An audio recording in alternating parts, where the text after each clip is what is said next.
let's go. Hey, let's start this show.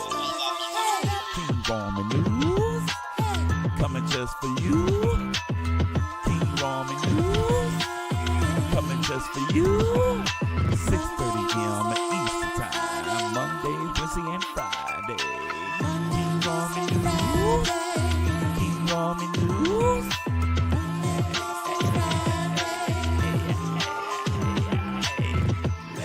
Let's go. Hey, let's start this show. Let's go. Oh, let's start this show.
Can you hear me? Can y'all hear me this morning?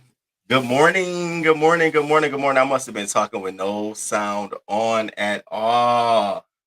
What I said was good morning, crew. Y'all know everything I said. Good morning, crew. And I first said, y'all already know. Y'all know, do not excuse my tardiness because I let y'all know last night what the deal was going to be. Okay. And we're going to talk about that on Sundays, Awake and Breathe. So don't ask me, did I get Beyonce tickets? Don't ask me. Save it. I'm saving it until Sunday. We're going to talk. I'm going to give y'all the dirt, the lowdown. I had an amazing time. Okay. I did not go to bed. This is straight Roman rolling. I'm rolling. I'm on tea and apple juice. Okay. So we here today and we got a really good show. So we're going to get into some things today. So yeah, we're going to talk on Sunday. I need y'all to come back and we need to talk about some things. Cause we got to talk. We got to talk. That's what it is. Shout out to y'all. I already told y'all I was going to be a little late this morning. So we're going to get right into the show. Um, I wanted to, of course, like we always do, I want to kick the show off this time with a quote of the day. And this is so relative to us. I want us all to take this home and shout out to the girl. Hey, y'all. Good morning. I missed y'all. I hope y'all had a good Valentine's Day. I hope y'all had a good night, all that good stuff. I certainly enjoyed myself. And shout out to those content creators who I cashed app and said Happy Valentine's Day. It was quite a few. I just wanted to make sure you all felt the love. I don't know if y'all was live or not. Every time I saw one go live, I'm like, oh, happy Valentine's Day, boo. So happy Valentine's Day to you all. Remember, if you were single and you're part of the crew, I was your Valentine. But to kick it off, here's our quote of the day, and I hope this resonates with someone, especially me.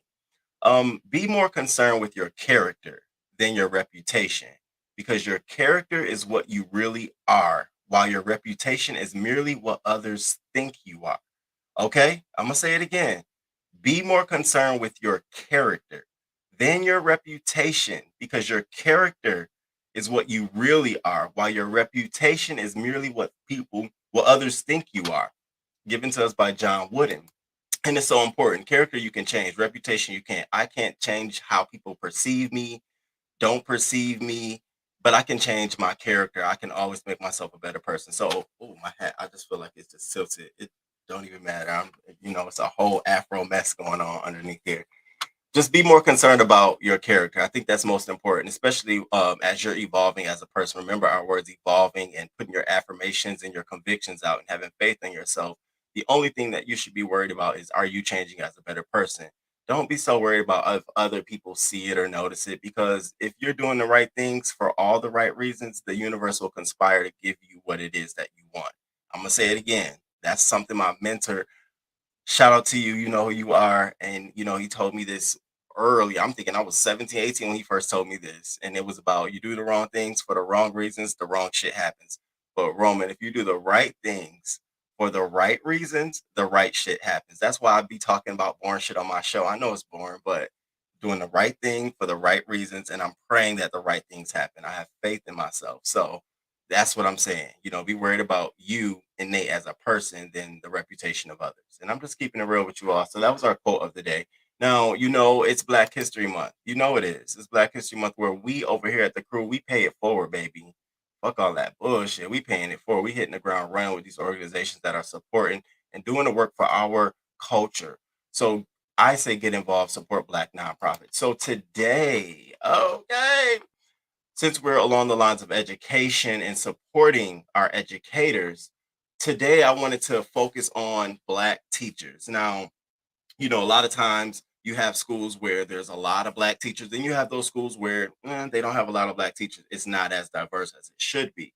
Well, you have an actual program that actually prepares and works with organizations, universities, employers, school districts to actually hire and train in Black teachers. Now, there's KIP, there's Teach for America, there's all of those kinds of programs, but there's one focused on Black teachers. And so I bring to you all the Black Teacher Project. Now, their motto is every child deserves a Black teacher. I said, isn't that cute? I mean, doesn't that make a teacher feel appreciated to do the work that they're doing of color? Knowing that people actually feel that every child should have that different perspective. A Black teacher is warranted. And so it comes to us by this beautiful founder, Misha Mosley. Now, Misha Mosley was very deeply impacted. What motivated her was looking at the inequity of administrators as well as teachers at the district level, at the teaching level of these schools, where you really need someone to come in and be able to redesign and re-architect and reconstruct what it is that a school do, basically changing the culture. And so she's a culture changer. So she developed this organization, the Black Teacher Project, where their whole purpose is to have a higher expectations for Black students, thereby they'll perform better. And that's why they invested in supporting Black teachers who partner with universities, school districts, educational leaders, and they provide them with the curriculum, they develop them and the leadership so that Black teachers, in order for them to transform schools into liberated learning environments.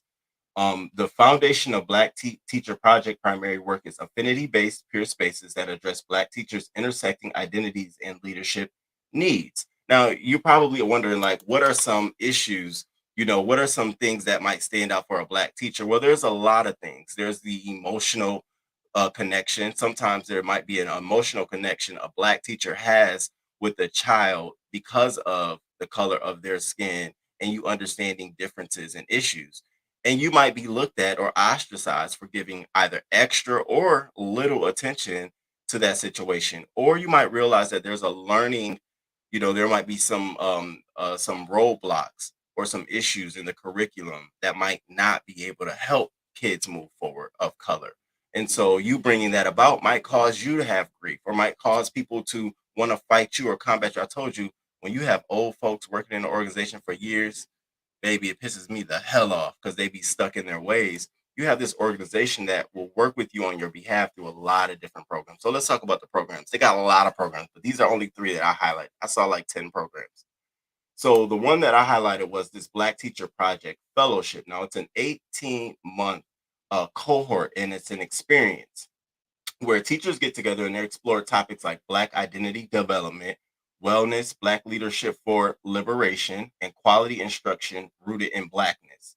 And so they have an application. The application period was January 9th, and it is now cut off. They also have this thing called the Institute. And at this institute, which will be hosted this year, March 23rd to March 25th at Georgia Tech's Hotel and Conference Center, teachers come together to deepen their commitment and agency in their work while developing strategies for leadership and sustainability. They'll receive guidance and facilitation to collaboratively explore the personal and professional challenges they face as Black school educators. Through this experience, participants will have an opportunity to share, reflect, and set intentions for how to lead and thrive as Black educators in their different contexts. This Black affinity professional development offering provides a space to build community with and learn from Black teachers and educators from across the country. That's amazing. I don't know about you all, but that's amazing. To just go and just dump from whatever school district across the nation, and then you go and just do a dump of here are my issues. What are you facing in your state, in your town? How can we come together and solve this? I think that's amazing. And it's people of color. And so, when we come together, there's a number of solutions that'll be thrown at it. Well, we do this here. Really? Monday, what was I at? Monday or yesterday? Was it Monday? Monday or Tuesday? Yesterday, Tuesday, I was at work meeting with colleagues from a different campus doing the same thing I'm doing. And here I am thinking I'm talking about all the stressors and shit. Da, da, da, da, and we da, da, da, da. My colleague was like, what? That's good. And I sat here and was like, let me shut up. So you don't know unless you get around your peers. So it's important. So, and then the last one, and this is so important, Black Teacher Wellness Retreat. Now, this is going to be hosted at the Waterfront Hotel in Oakland, California on Saturday, February. Well, it's already been it already happened. Oh no, registration opens on Saturday the 11th through the 12th. I guess it's closed. And we are piloting a Black Teacher Wellness Retreat. Come on, somebody. That is amazing. So we did our part. We donated $25 to support this project, support this organization on behalf of the King Roman News Channel and you all. And so let your friends, your family know, anybody who might be interested in, you might think might need some support or don't know, or you might not even be familiar. Here's the website. Feel free to share it. Please check them out. I think it's dope. Shout out to them for doing the work and making sure that our Black educators are absolutely well taken care of. So definitely check this link out. And shout out to them. And shout out to them. And shout out to you. Oh, shout out to the crew. Good morning. Good morning, y'all. Good morning. Good morning. Good morning. Good morning. Good morning after. What are you giving today, Roman? Baby, I'm giving.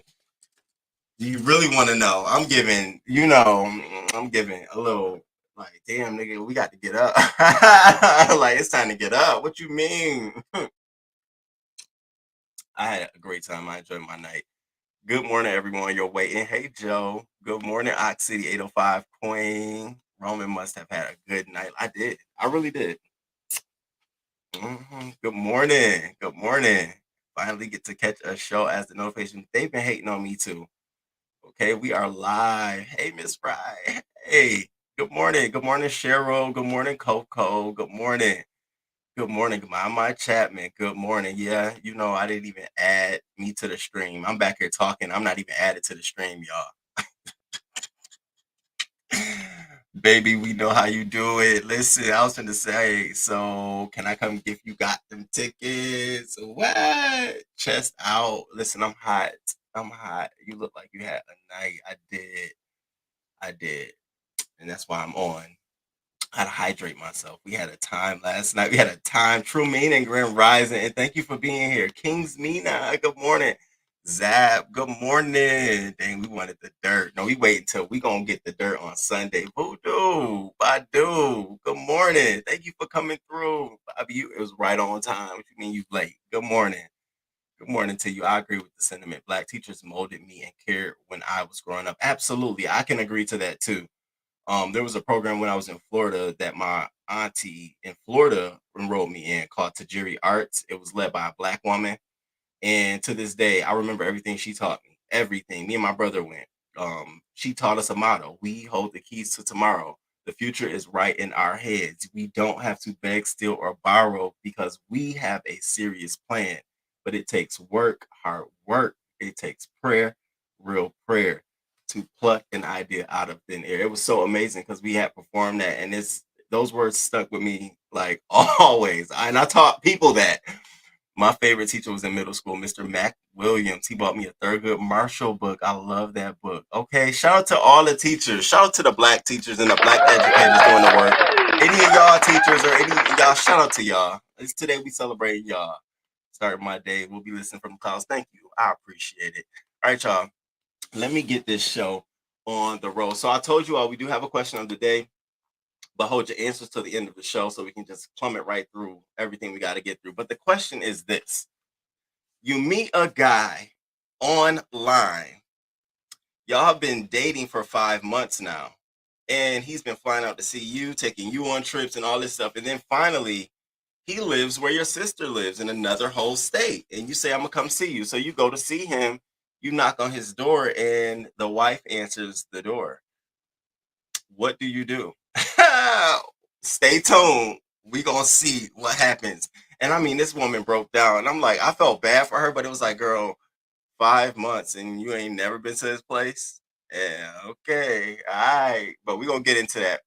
All right, so I want to open this show up with an update from the Black Ranchers. Just a very quick update. Now, this is pretty sad because this is still going on amidst all of this stuff being public, a public outcry. These people are still being fucking tainted and taunted. So I want to show you this. Check this out. Make sure y'all hit that like button. How much? About 12 grand worth of meat. Gone. Ruined. You know what I mean? Because the motherfuckers in the poison that you can't do much with it now. It's a hard pill to swallow, man. You wake up every morning and you do this for a living, know what I'm saying? But you got outside people working against you. Then law enforcement ain't they don't give a damn. They don't want to do their part. It's never enough for them. That's like I say, you always got to prove, you know what I'm saying, something to them. You always got to prove something to them. But when they say something, it's the fucking gospel. You know what I'm saying? That's bullshit. Absolutely. If you call the cops now and told them that your animal was poisoned, obviously it's bleeding from the mouth and nose. Right. What would they say? They would probably hang up on me. They would probably hang up on me or just start asking all kind of asinine questions. Gone. Get away from me. Move. Come on. Let's go. Come on.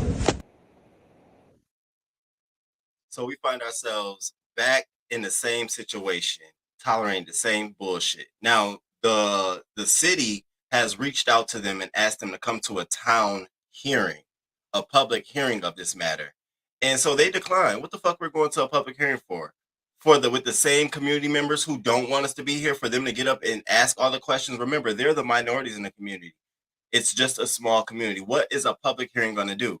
You all don't want them here. The police is not helping them, clearly. And so you want them. So they said, hell no, we're not going. We're not going. So they're not showing up. So I wanted to raise that to our attention. Now, in our first set of local news story, we're finna get right into local news. We're going to start with politics. Now, if you check the description box, you'll already know where we're going, how the flow is going. So we're going to kick it off with politics. And I want to talk about this because Ron DeSantis is mad. So Ron DeSantis he's going after the College Board. You remember we left off with just the AP course. He was mad about the AP course because they had queer studies. So they resubmitted. The College Board resubmitted. This College Board, like, nobody elected them to anything. So Ron DeSantis comes out, right? He's pissed because they resubmitted The College Board on February 1 released and updated a framework for the course that scrubbed out the topics that the department took issue with, as well as Black authors, let's just call it what it is, into question by the department. So they did what they were supposed to, y'all. They took them out. I'm going to tell you where Ron DeSantis got pissed, because he wasn't pissed about that. His people came out and were like, great, wonderful. On February 7th, they issued him a letter saying, you know, we've been communicating since January 22nd regarding this course. We do appreciate the regular two-way verbal and written dialogue on this important topic. And goes on to say, you know, without accepting the revised coursework, the department said it is looking to reviewing your complete and official resubmission of the course for school next year. Well, the College Board came out and was like, you know what? We deeply regret not immediately denouncing the Florida Department of Education slander, magnified by the DeSantis administration's subsequent comments that African American studies lack educational value. Our failure to raise our voice betrayed Black scholars everywhere and those who have long toiled to build this remarkable field. Well, he didn't like that. So DeSantis brought his ass out here and he was like, okay, so this College Board, like nobody elected them to anything. They're just kind of there and they're providing service. So you can either utilize those services or not. And they provided these AP courses for a long time. But you know, there are probably some other vendors who may be able to do that job as good or maybe even better. Shots being fucking fired at College Board, all because they come out here in support of Black scholars because they know they did them wrong. You've scrubbed their books from your course syllabus. That's blatant discrimination, if not. So you've scrubbed their books. You've now admitted it because you know you probably got a boycott or a lawsuit coming potentially. And now DeSantis is mad at you all. Baby, I'm telling you, he done stripped Disney of their territory. Now Disney is like, okay, y'all govern it. We ain't put no money into this. Y'all govern it. And now they're here with AP courses. So we're going to stay tuned. Next is going to be the Florida Department of Education is going to see some changes. Let's get into this Ohio, East Palestine, Ohio. So they had a train derailment. I don't know if you all heard about this, but it's weird because part of it was caused because of the accident.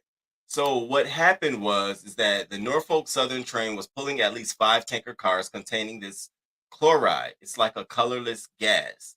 Now, the colorless gas is way more toxic the way it is in that accident state because it's doing this. It's causing friction and it eventually will explode. So they had to actually go out and detonate it. So they blew it up. You know, they blew up the whole explosion. And on February 6th, creating a massive smoke. And this is the smoke you see. This is the smoke aftermath. Now, here's the major issue that we got going on here. 2 days after the company burned out, you know, the chloride, residents woke up choking, headaches, nausea. They were exposed. And so after they got exposed, the EPA sent a notice to Norfolk Southern General like, look, y'all have liability, general notice of potential liability. So, you know, they did their part. They committed about $1.2 million to the families to cover their expenses, but it's just not enough. Now, you want to know why this is in politics? Because it's always all political. It's always political. This is because of Trump pulling back a lot of the regulations that the Obama-Biden administration implemented. One of the policies that they implemented was that if you are carrying hazardous materials, you can't be close to residential communities for reasons like this. But after being lobbied by all of these chemical companies, Trump brought his happy ass in, pulled them all back. So you have a lot of these trains, you know, in our communities everywhere rolling around with all of these hazardous materials. It could have been your neighborhood. It could have been my neighborhood. And so everyone is asking, is Biden going to do anything? No.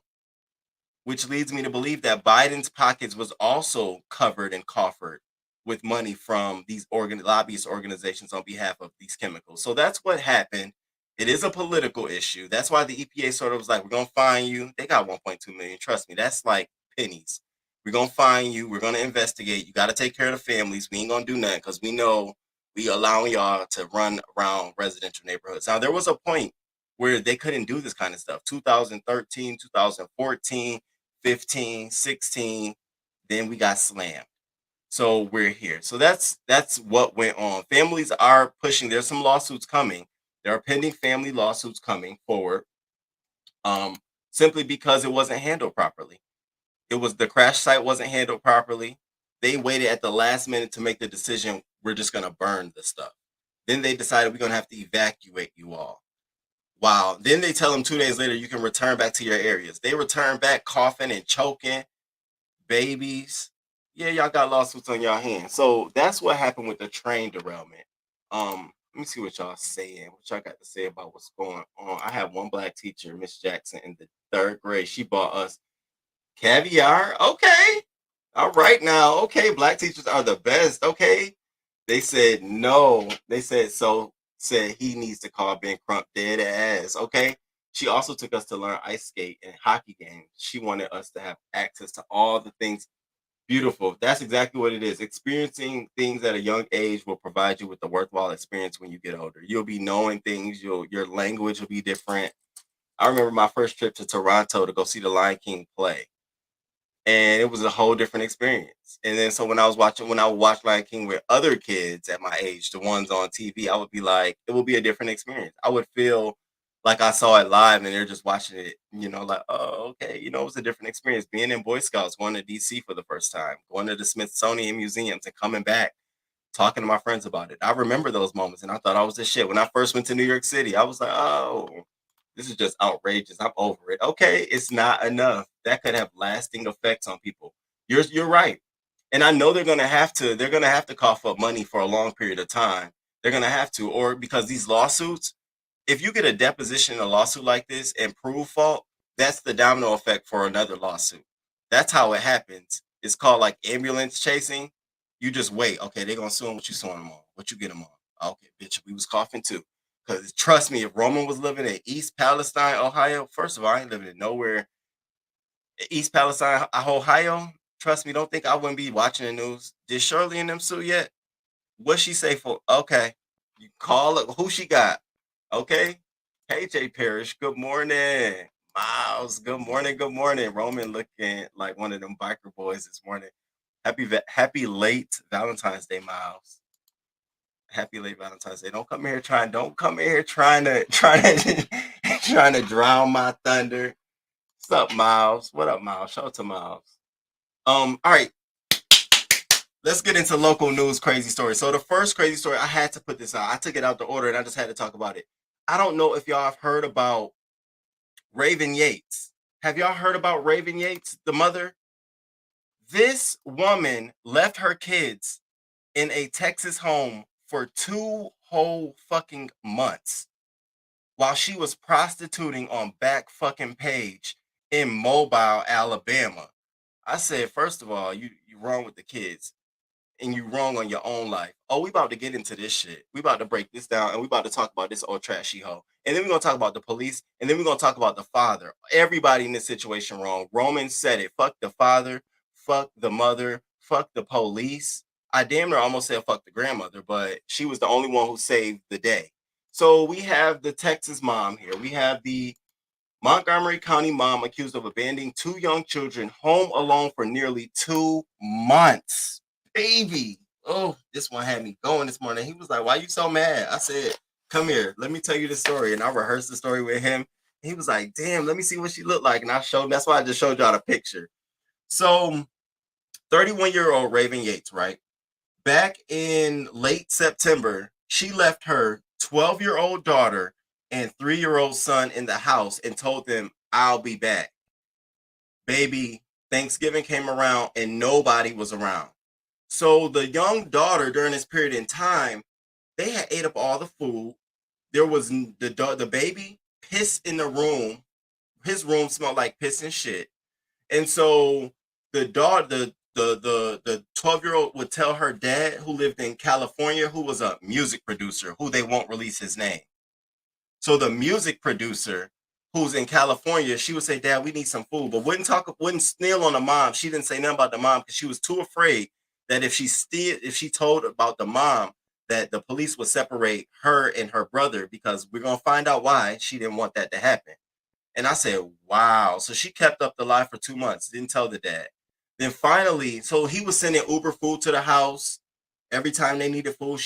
I'm sitting here thinking like, hold up, wait a minute, dad. I mean, this sounds like it was happening every fucking week. No, I'm telling you, I'm Roman, and my coming out of me. If my dog, if vets are calling me in another state about, yeah, Eli might need another bag of food, and then they call me next week, and then next week, it's a problem. So I'm sitting here thinking like, so you didn't have you couldn't call me back to back every fucking week for Uber Eats. Put your mom on the phone, put somebody on the phone, but that didn't happen. So okay, everything happens for a reason. So after this happens, the father gets a text message like, hey, yo, we see your baby mom out here in Mobile, Alabama on the strip. Y'all know what the strip is. On the strip. Okay? So he then decides to take a flight to Texas, goes to the house, knocks on the door, and bam, everything is uncovered. And I said, wow, you know what? It took you 2 months to figure that shit out. Now, I ain't get to her yet. We on him right now because he's in the story. So then after this happens, the daughter is then sent to the grandmother. So she's staying with the grandmother, and the grandmother asks after this happens, the father then takes the kids, takes them with him, and then calls the police. So he calls the police. Now he didn't fly back. He just stayed there temporarily. Calls the police come, and they're the ones who tell us that the kids only had 1 can of dried beans and spices in the cabinet. No food, no nothing in that house. The girl had looked so malnutritious and stressed the fuck out that she was stuttering to tell what happened.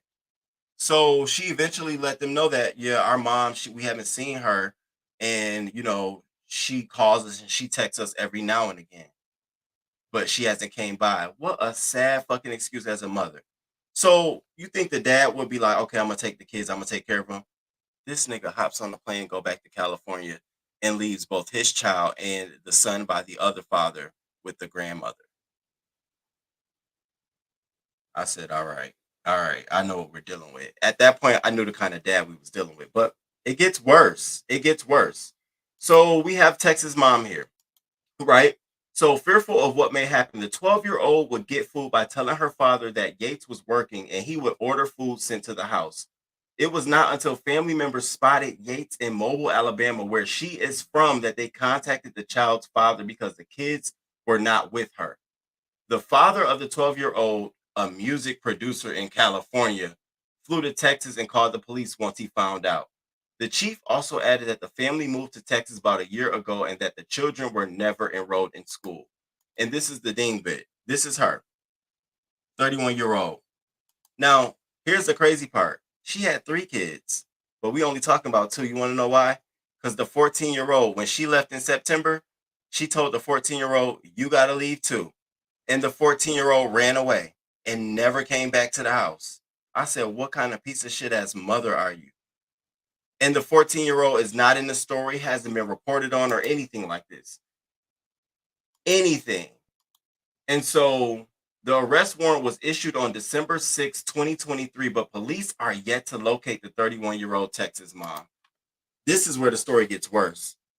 So she got an arrest warrant put out on her on December 6th. Y'all, it's February 15th. Do you think this woman has been arrested yet? They can't find her. Oh, it get worse.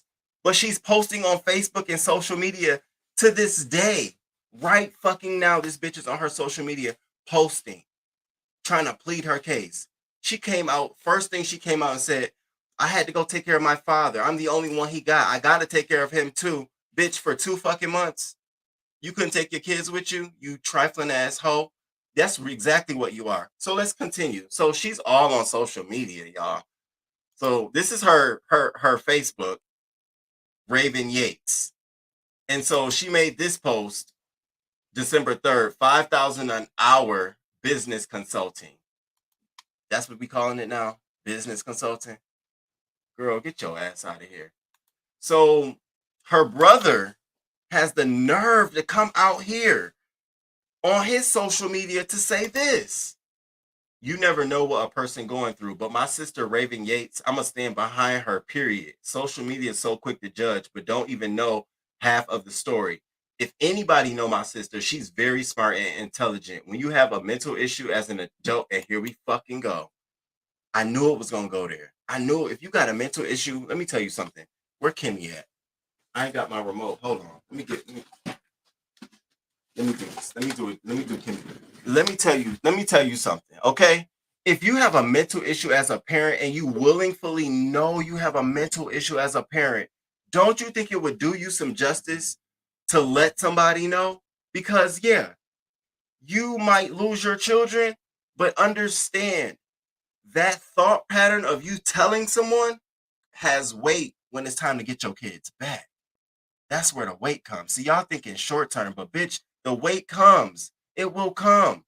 You just got to get better. But the mere fact of you admitting I have an issue, something ain't right. Y'all got to take my babies. If the family don't, somebody will. And trust me, there will be weight placed on the fact that you admitted it. You put the kids up. Come on now. And he out here talking about some mental issue. So where the fuck was you? Why you didn't take the kids? Dummy. About it's hard to help a person. Everybody knows something is wrong with my sister, except the peasants that don't know her. I'm tired, I'm upset, and I'm angry because y'all never know what a person is capable of doing. And the fact it's all the black women trying to bring her down is disgusting. The people I see sharing block lists, you go, I don't want to see anything negative on my timeline about my sister. And stop inboxing me if it's nothing positive. If you haven't been around for years, why care now? So you mean to tell me this shit been going on for years? Your ass need to be arrested too. Your whole fucking family need to be arrested. The fact that y'all knew that this woman had children and she's actively out here selling her body in a whole nother state while her 12-year-old daughter was taking care of the 3-year-old son, and you think she's crazy. You don't understand, man. She got mental issues. You lost me at the children being left. I don't hear nothing else you saying, bro. Nothing else you saying, bro. And at this point, I'm trying to figure out how you can get arrested too on some real shit. I'm trying to figure out, maybe have you told her anything? Did she tell you that she left the kids? Is there any child neglect going on here? The fuck wrong with y'all? So we ain't stopping. Y'all thought it was that was it. This bitch is off her whole fucking rocker. So once this hit the fans, right? She goes on her social media to post this. So she go on and post this, y'all. Now, this is a video. We're going to play it. But it says, abusive dad in action. He's pressing charges on me, but he's the insane one, controlling lying bastard. Now, did I tell y'all, I ain't trust the father from the beginning. I knew it was some shit going on. And to know that he's the father of the 12-year-old girl, right? Y'all look what she posted. Now, this is going to be disturbing to some, but here at the King Roman News channel, we talk about it all and we share it all, baby. So this gonna be disturbing, but I'm finna show you. Both these parents need to be fucking locked up. Check this out. And give me a like, crew. Give me some love.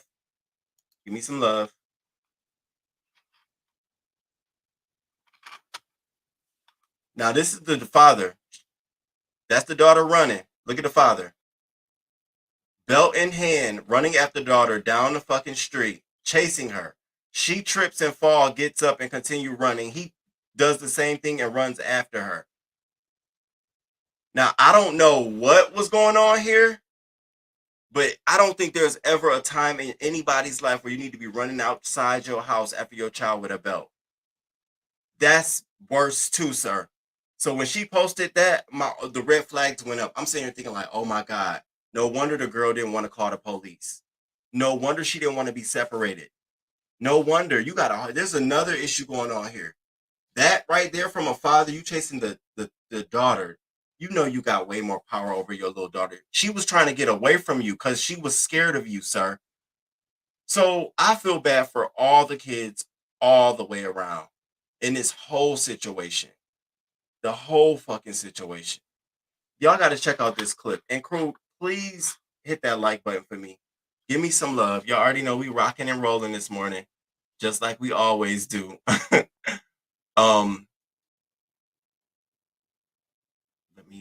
this video. Crazy wench. What's wrong with people? A Montgomery County mother wanted by state investigating young children were found in deplorable living conditions. The 12 and 3-year-old were left alone to fend for themselves for nearly 2 months. ABC 13's Brooke Taylor is live outside the home where all of this happened. Brooke? Yeah, all of this really hard to believe. Now, the mom left about a few months ago, but they moved into this home a year ago, and the children were never enrolled in school in Texas. So officials tell me it was really easy for all of this to just go unnoticed. Inside this home, a nightmare for 2 young children, 12 and 3 years old. Roman Forest Police Chief Stephen Carlisle says they were abandoned for nearly 2 months. There was no food in the house. Everything was empty. I just can't believe it, y'all. I'm over here sitting with my hand in my mouth. Their mother, Raven Yates, left them in late And she's not arrested yet. There's been an arrest in December.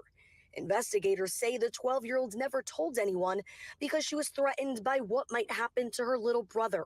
They have different fathers. And she was afraid that her father was going to take her and leaving the 3-year-old by himself. Fearful, she obeyed. She'd call her father, saying mom was working and he would send food. According to police, he's a music producer in California. He called police once family members spotted Yates in Mobile, Alabama, where she's from, without her kids. When he got a call from his ex-mother-in-law and they put 2 and 2 together, he caught the first plane over here. Investigators shocked to see how they were living. The officers checked the bedroom of the children and discovered heavy urine odor coming from the 3-year-old's bed. Yates continues to be active on social media, posting to her thousands of followers as investigators work with Mobile police to arrest the 31-year-old's mom. She's wanted on 2 counts of abandoning or endangering a child without intent to return. She hasn't responded to our messages. A 12-year-old cannot take care of a 3-year-old for a long period of time. It's dangerous, especially over a month and a half. It's dangerous, it's irresponsible of the parent. Now, Yates also has a 14-year-old girl. She was reported as a runaway around the same time when police say she left the younger children. Tonight, though, police tell me all 3 children have been reunited. They are safe and they are with a family member in Alabama. Great. You're live in New Caney. I'm Brooke Taylor, ABC 13. Praise the Lord. Praise the Lord. And you all, just like me, would not believe shit like this happens in America. Like, I would never think that somebody would willingly leave their kids at home for 2 months and go to another state to sell their self for $5,000 an hour. Girl, you be lucky you get $500 an hour. What the fuck wrong with you? You must be doing it all.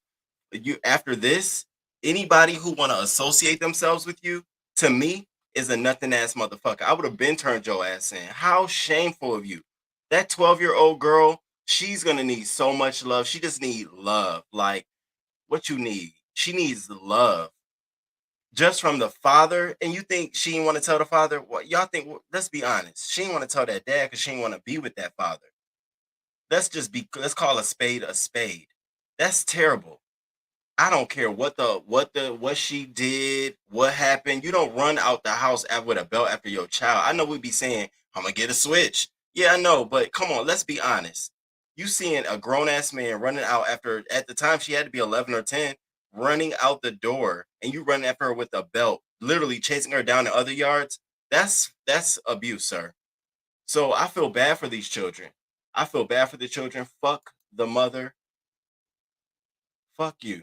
Chill out. She done privated her account up and shit. So my condolences to nobody passed away, but my condolences to them because they do need to separate from their mother. This makes no sense at all. And still has not been arrested to this day. No arresting, nothing. How does that not happen? I bet you if it was they would find them, they could find them, but you can't find her to lock her ass up. Stupid ass, crazy ass woman. Y'all thought that was something.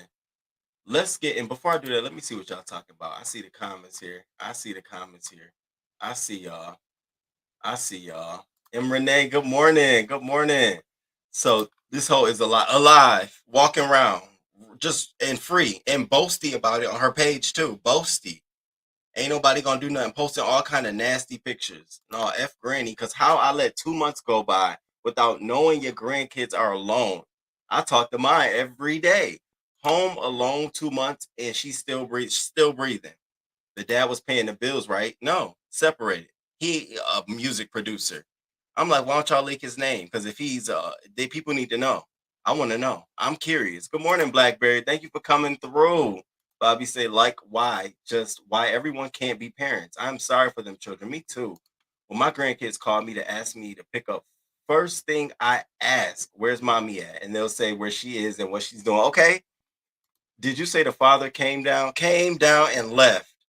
Okay, I want to punch her. Okay, I'm glad. See, I can't say or condone, but the comment leads me, and I read the comment. You see that YouTube how that works? I didn't say it. The comment said it, and I read it. Okay. I want to punch her was the comment. Did you say that the father came down and saw what the Grammy? Yes, absolutely, and didn't do not a damn thing. Hold on, y'all. I'm over here like, wait, what? Where? Ooh, I don't want to show myself. Oh. All right, I'm gonna wait. She a goofy hoe for real. Teacher Shawan, good morning, boo. What's up with that titty meat? Oh wait, you see her? You see her? Don't start. Listen, I ain't playing. Then, brother, my brothers would beat my ass if I did my kids like that. I ain't trying to say, you know what I'm saying? She the type needs to be stumped out. It's good they putting her picture out her. She has no mental issues. She probably running behind deadbeat ass niggas. How many times have we heard that? No mental issues. She had enough sense telling 14-year-old she had to go. You dummy. Texas has prisons for women with mental issues. Okay, you can be accommodated. I tell people that all the time. Just because you got something, you can be accommodated. He lame too. Well, where was he when the kids was hungry and alone? The fuck out of here. When my nephew and his girlfriend lost their minds, I had them drop their kids off at 6 days and a year old. No questions asked. Good morning, Mrs. G. Further proof that some folks have children only because their reproductive organs are functioning properly. Stop. Good morning, Chef Don. Don, good morning. She looks like the other Raven missing from North Carolina. No arrest, but they got Pemrod Percy 2 times. Oh, okay. Y'all see it. Y'all see it. So if you thought that was something, let's talk about this Tulsa couple. So this Tulsa couple for 2 years abused their children, right?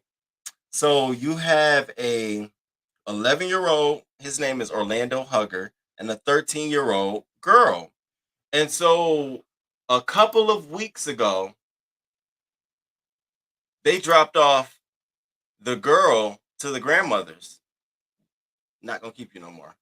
Grandmothers. The grandmother asks, "Where's your brother?" Do you know what this girl tells them? They killed him. They burned his body in the backyard. They washed his ashes down the drain. I said, what? Oh, yes. Yes. John Miles and Camille Lewis. Okay. Now, mind you, these are not this man's biological children. The 11-year-old boy, that's not his son. That was another man's son. And let's talk about how terrible this father is. So he said for 2 years he hadn't saw his son. And he cried every night because he didn't know where his son was, and nobody told him, and he couldn't find him. And he tried to find his son for 2 years. Now, the granddaughter tells grandma that she heard them in one room one night yelling at him saying, "Wake up, wake up, wake up." And he didn't. And all she knew was that she closed the door into her where she was because they kept them in closets. Kept them in closets now.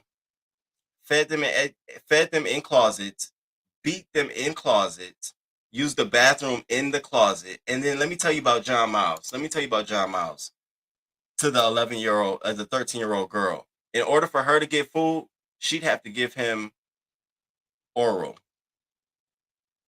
at the closet door, right there at the closet door. She would have to. The mother allowed this to happen. The mother was fine with that. The mother was cool, didn't care. I said, I had to look again like, really, Camille? So this 11-year-old girl, 13-year-old girl, she's out now.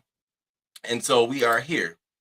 So she's facing charges over allegations that include starvation and beatings and is being held on a $1.3 million bond.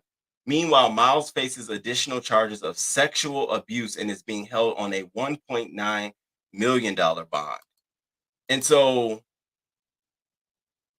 the biological father of the missing boy, Orlando Huggard, said, I'm just trying to do what I can to make sure my son can rest in peace. Oh, you are? He said he spent lots of late nights trying to find him for the last 2 years, working through an estranged relationship with Lewis, the mother of his 2 children. I've got so many questions. It's not really going to make things better, but it would be nice to know exactly what happened, why he's not here. Their preliminary hearing is in March 23rd. Do I feel bad for him, this father? I don't.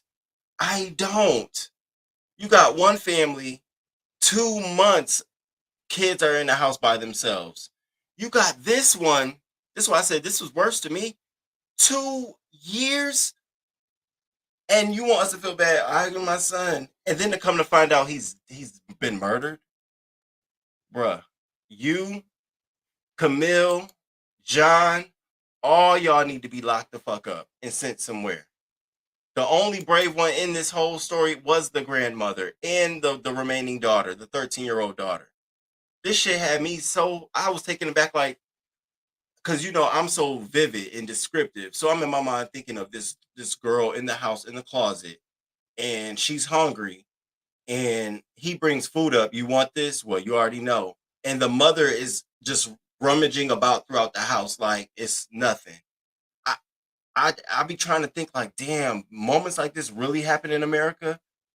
They do. So, crew, please make sure y'all hit that like button. Yo, anybody can give us a like count. How many likes we got? I'm about to play this video for y'all. I want y'all to get into this. This is some sad stuff that's going on in the world, but we got to talk about it. I told y'all I was saving it for Wednesday. And shout out to y'all. First at 6, we are following breaking news as veteran officers say they are working one of the worst child abuse cases they've ever seen, and the possibility of a child homicide that nobody even knew about. Thanks for joining us. I'm Lori Fulbright. And I'm Jonathan Cooper. A couple is in a Tulsa County jail right now, accused of repeatedly abusing their 13-year-old daughter and 11-year-old son. And officers suspect the little boy was murdered 2 years ago. We will warn you, the details of this case are difficult to hear. News on 6's Ashlyn Brothers is live with details on what police say the little girl told detectives. Ashlyn? Jonathan, police say the 13-year-old girl was sent to live with her grandmother recently, and her grandmother asked the little girl where her brother was. She said that her brother was dead and her mother and stepfather had killed him. Now, police say John Miles and Camille Lewis are both facing 1 count each of child abuse by injury and child neglect. The arrest report says the children were starved for days, and the girl told investigators she and her brother were locked in separate closets for weeks, even months at a time. It says to get food, the little girl had to do sexual favors for Miles. The report says the kids were beaten repeatedly with belts and cords, leaving scars all over them, and they were forced to use the restroom in a cup or a bag in their closets. The girl told police her mother told her the little boy died from having a seizure, and says she heard them yelling for the boy to wake up, but he didn't. She says her mother told her Miles and his cousin buried the boy, and says they worried it was dug him up and brought to the house, where they burned his body in a barrel and dumped the ashes in the drainage system. Police say Lewis admitted to withholding food from the children and beating them, but denied her son's death.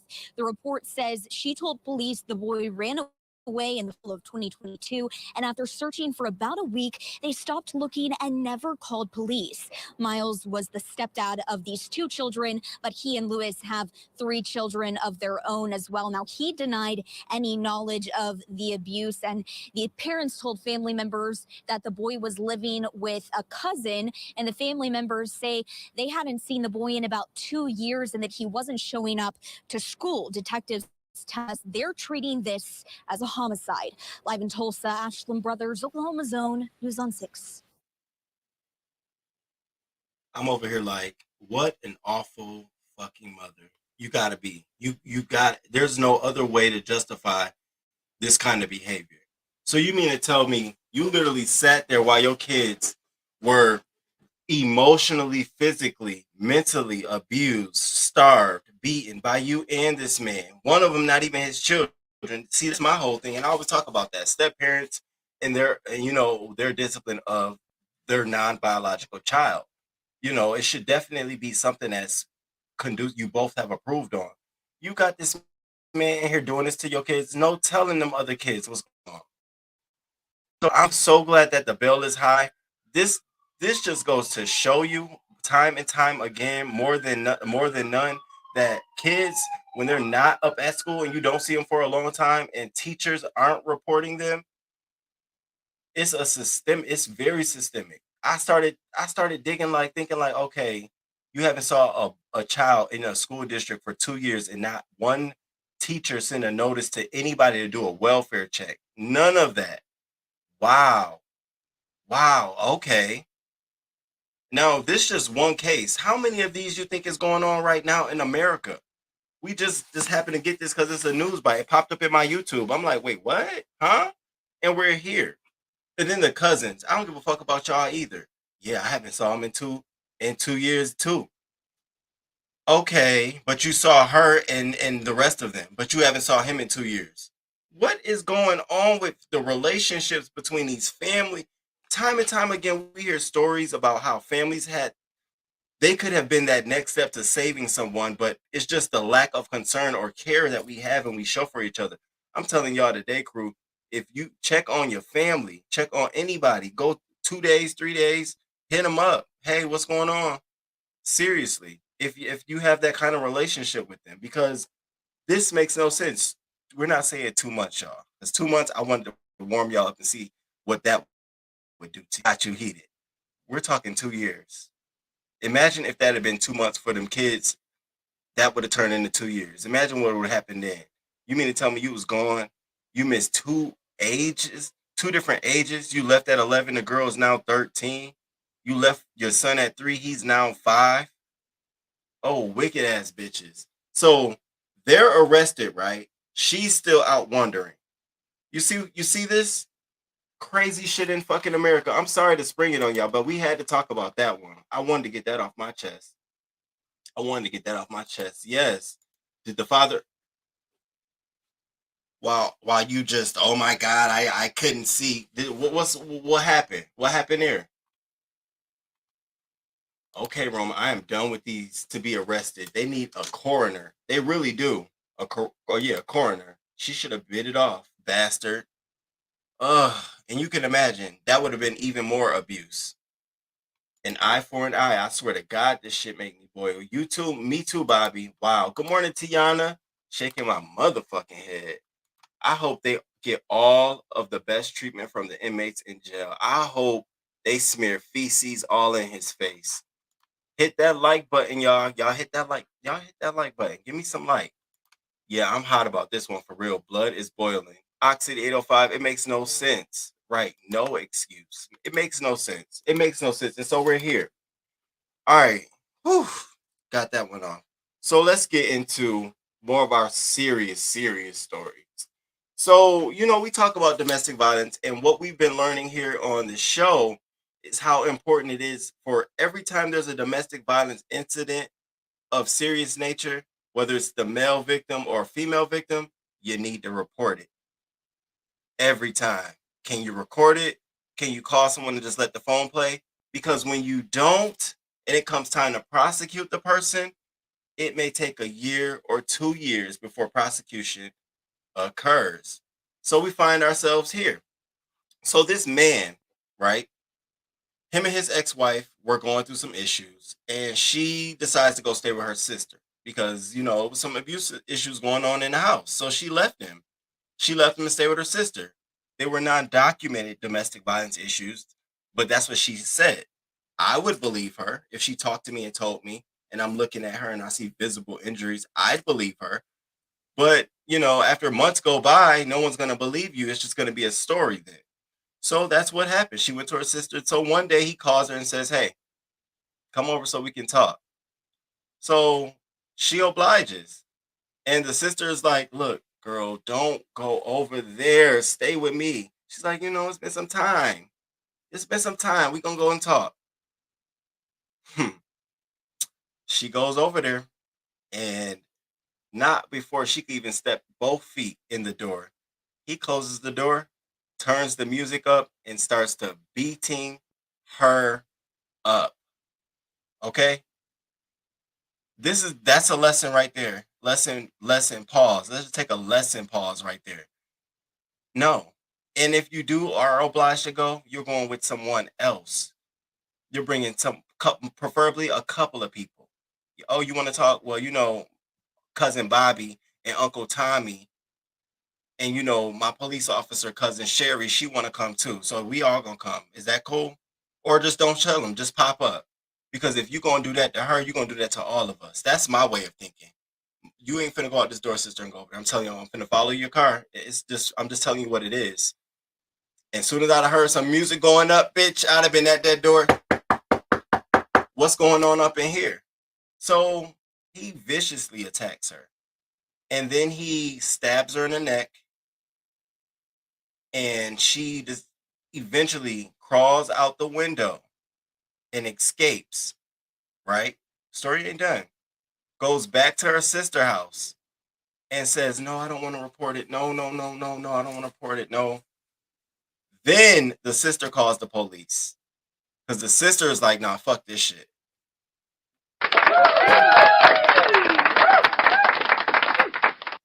And so the police come and she's like, they arrange, she's on the phone with the police and she's like, okay, cool, we can meet, we can talk about it.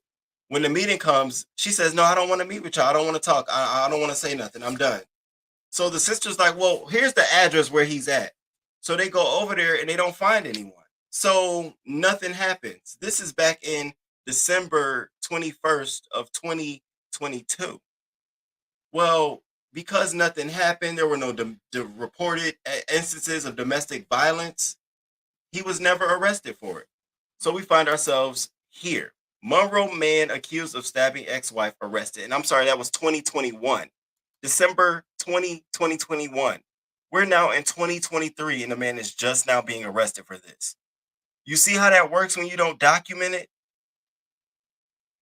I had to take a pause on that. So when deputies are asked to meet the victim in person, the victim denied the meeting arrangement due to having an active arrest warrant and she did not want to go to jail. Girl. Deputies went to the residence on Greenfield and were unable to make contact with anyone. However, they observed a broken glass window, the window she jumped out of. And that was back in 2021. And so we're here now. So y'all check this story out. This is a lesson story, for us to share with our folks. No, we ain't going back. Do I have the story? Do I have the story? Do I have the video?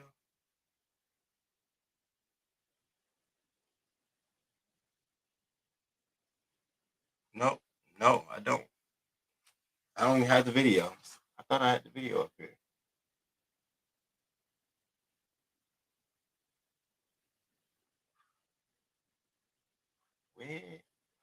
Where? I don't have it, y'all. Well, so he's been arrested, right? He's back in jail. He's been arrested. The judge has denied his bond. So he has no bond. And so the question now has become, why did it take them so? Here we go. Dang. So, goodness gracious. December 19th, 2021. So he's been arrested and charged with false imprisonment, domestic abuse battery, and attempted second-degree murder. Makes no sense. Makes no sense. Should have been arrested. December 19th, 2021. We're in February of 2023. You almost lost your life because she didn't want to cooperate. They had to do it all on their own, themselves, pretty much themselves, because she didn't want to leave a record. She didn't want to call the police. She didn't want to let them know what was going on. I'm telling you all, we got to do our part. So I wanted to bring that story to our attention. And then I wanted to talk about the Michigan shooter. So I know we all have heard about what's been going on with this Michigan case. A very, very sad case. And what this sounds like, it was a man who, from all appearances, somebody who had mental issues. So on Tuesday night around 8:18 p.m. was when he first arrived on campus. This man stepped foot on campus. Now, look at this map. He arrived at Berkeley Hall on their campus. And so he decided to walk from Berkeley Hall to MS Union. At 8:35 p.m., Anthony McCree decides to shoot his first victim. And then that's when police arrived on the scene as he started going into classrooms and he made himself back to the student union. We got our three victims here, various names. Alexandra Verner, she's in the middle. We have, Ariel Diamond. She's the black girl. She's actually the niece to Delicious.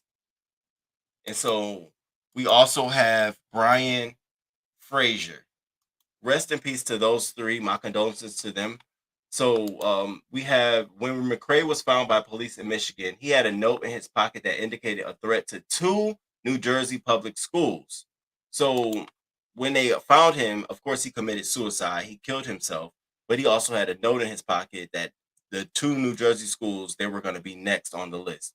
It's sad that it ended up being a black man committing this crime. Now, I'm not saying it's sad, but it's sad that whatever situation he was going through, he did not feel like he could get the resources he needed to talk to someone. I don't know what his rap sheet is. The story is definitely still developing.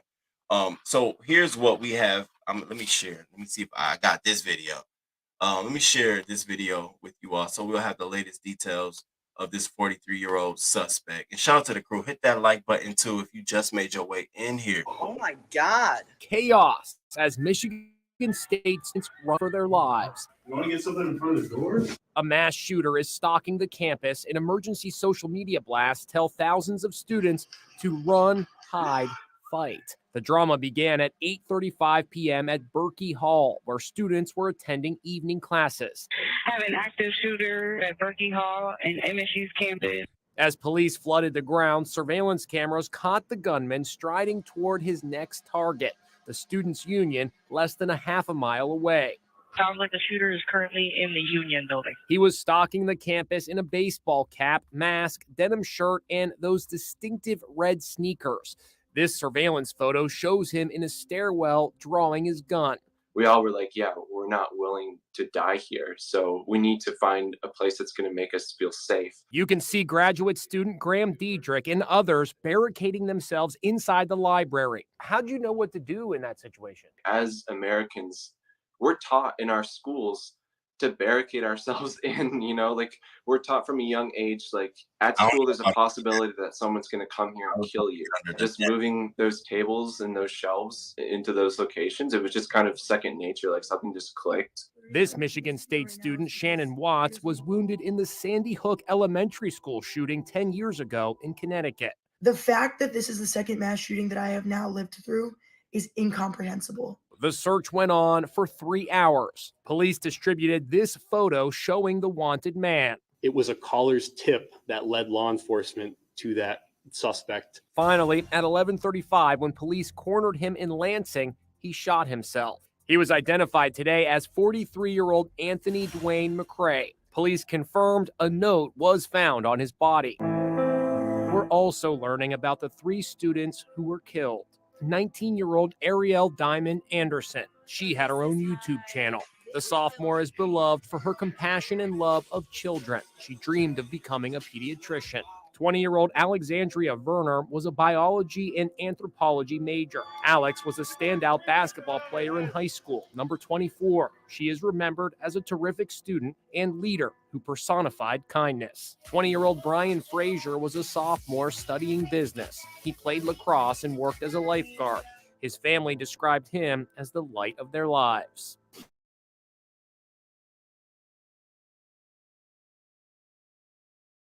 Very, very, very sad situation. And those kids did not wake up and expect for something like this to happen.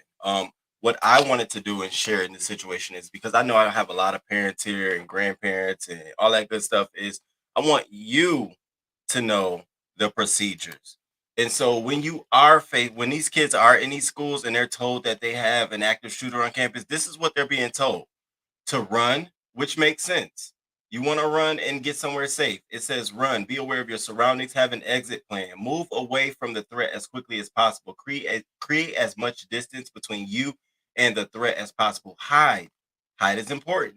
Create distance between you and the threat. Find barriers, turn off the lights, remain out of sight, be quiet, fight, be aggressive, yell, commit to your actions, do not fight fairly. Hello?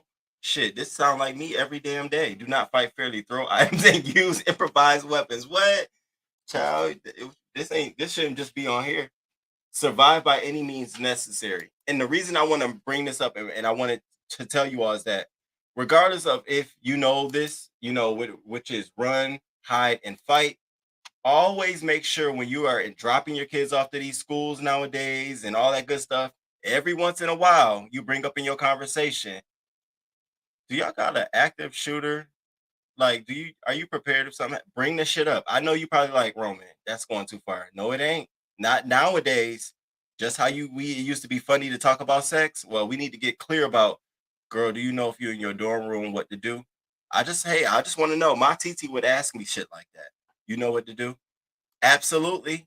You make sure your children are clear, because it's happening more and more and more. We're seeing people coming on campus. Make sure they know what to do. Again, run, hide, and fight. Or call 911. All right. And now for our last local news is our Shanquella update. Shout out to the crew for being here. Good morning, good morning, good morning, good morning, good morning. And I hope y'all did this.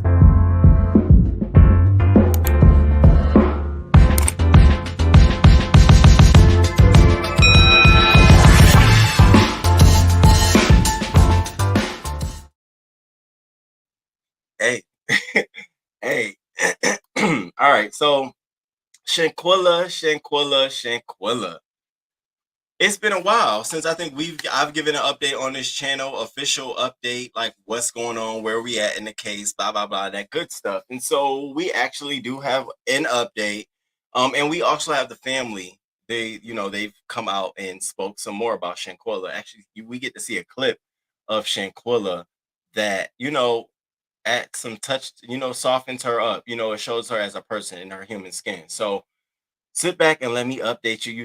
I'm going to give you the very facts of it all. Okay. And it could get boring, but y'all stick with me. All right. Stick with me. I'm making it very palatable. Okay. So on January 9th, we celebrated Shanquella's birthday. We would have celebrated her birthday. Unfortunately, she's not here with us. So why is it taking so long? Shanquella Robinson's friend outraged over lack of progress in finding justice. And so it's been almost 3 months since Shanquella's tragic death, and her family is still looking for answers and an arrest. Her mother remembered the 25th birthday she did get to spend with her daughter. She would tell you what she wanted for her birthday, and that's what we go and buy. I wanted to include that because I thought that was cute. Sound like some shit I would do.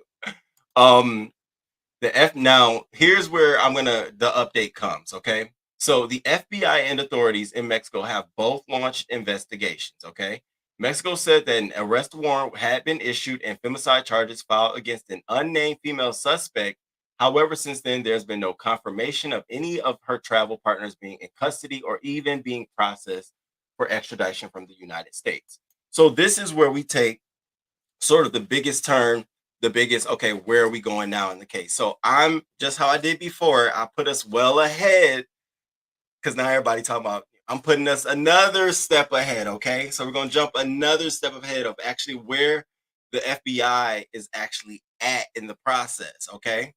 So what's going on now? So the FBI has officially turned this case over. So there's offices within the FBI. Like people be saying, like, you know, the FBI is doing it. Well, it ain't just the FBI. It's an office inside the FBI.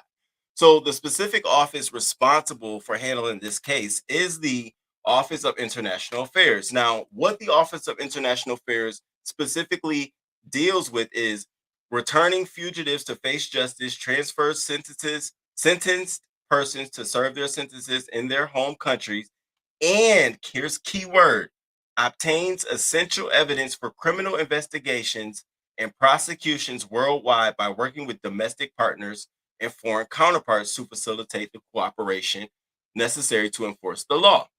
And so what we're finding is that we're in that process right now where it's all about evidence gathering. But before you can do evidence gathering, we have to line up in what they're calling MLATs. Now, this is something new. You know, we talked about extradition treaty. Well, this is before you can even get to the extradition treaty. You have to go through these MLATs. So what's an MLAT? And so how do I secure a criminal, international, sorry, this is where they are, international evidence gathering. Through a vast network of international relationships and treaties, the OIA obtains evidence located abroad that is essential for successful U.S. prosecutions, seeks enforcement of U.S. asset forfeiture orders abroad, and arranges return of assets to the United States.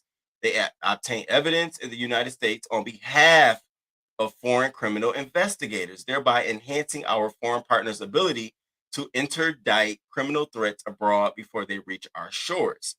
So how do you do that? So how does Mexico secure assistance in a criminal case? So this Office of International Affairs in the Criminal Division of the U.S. Department of Justice supports the investigation and prosecution of criminal offenses.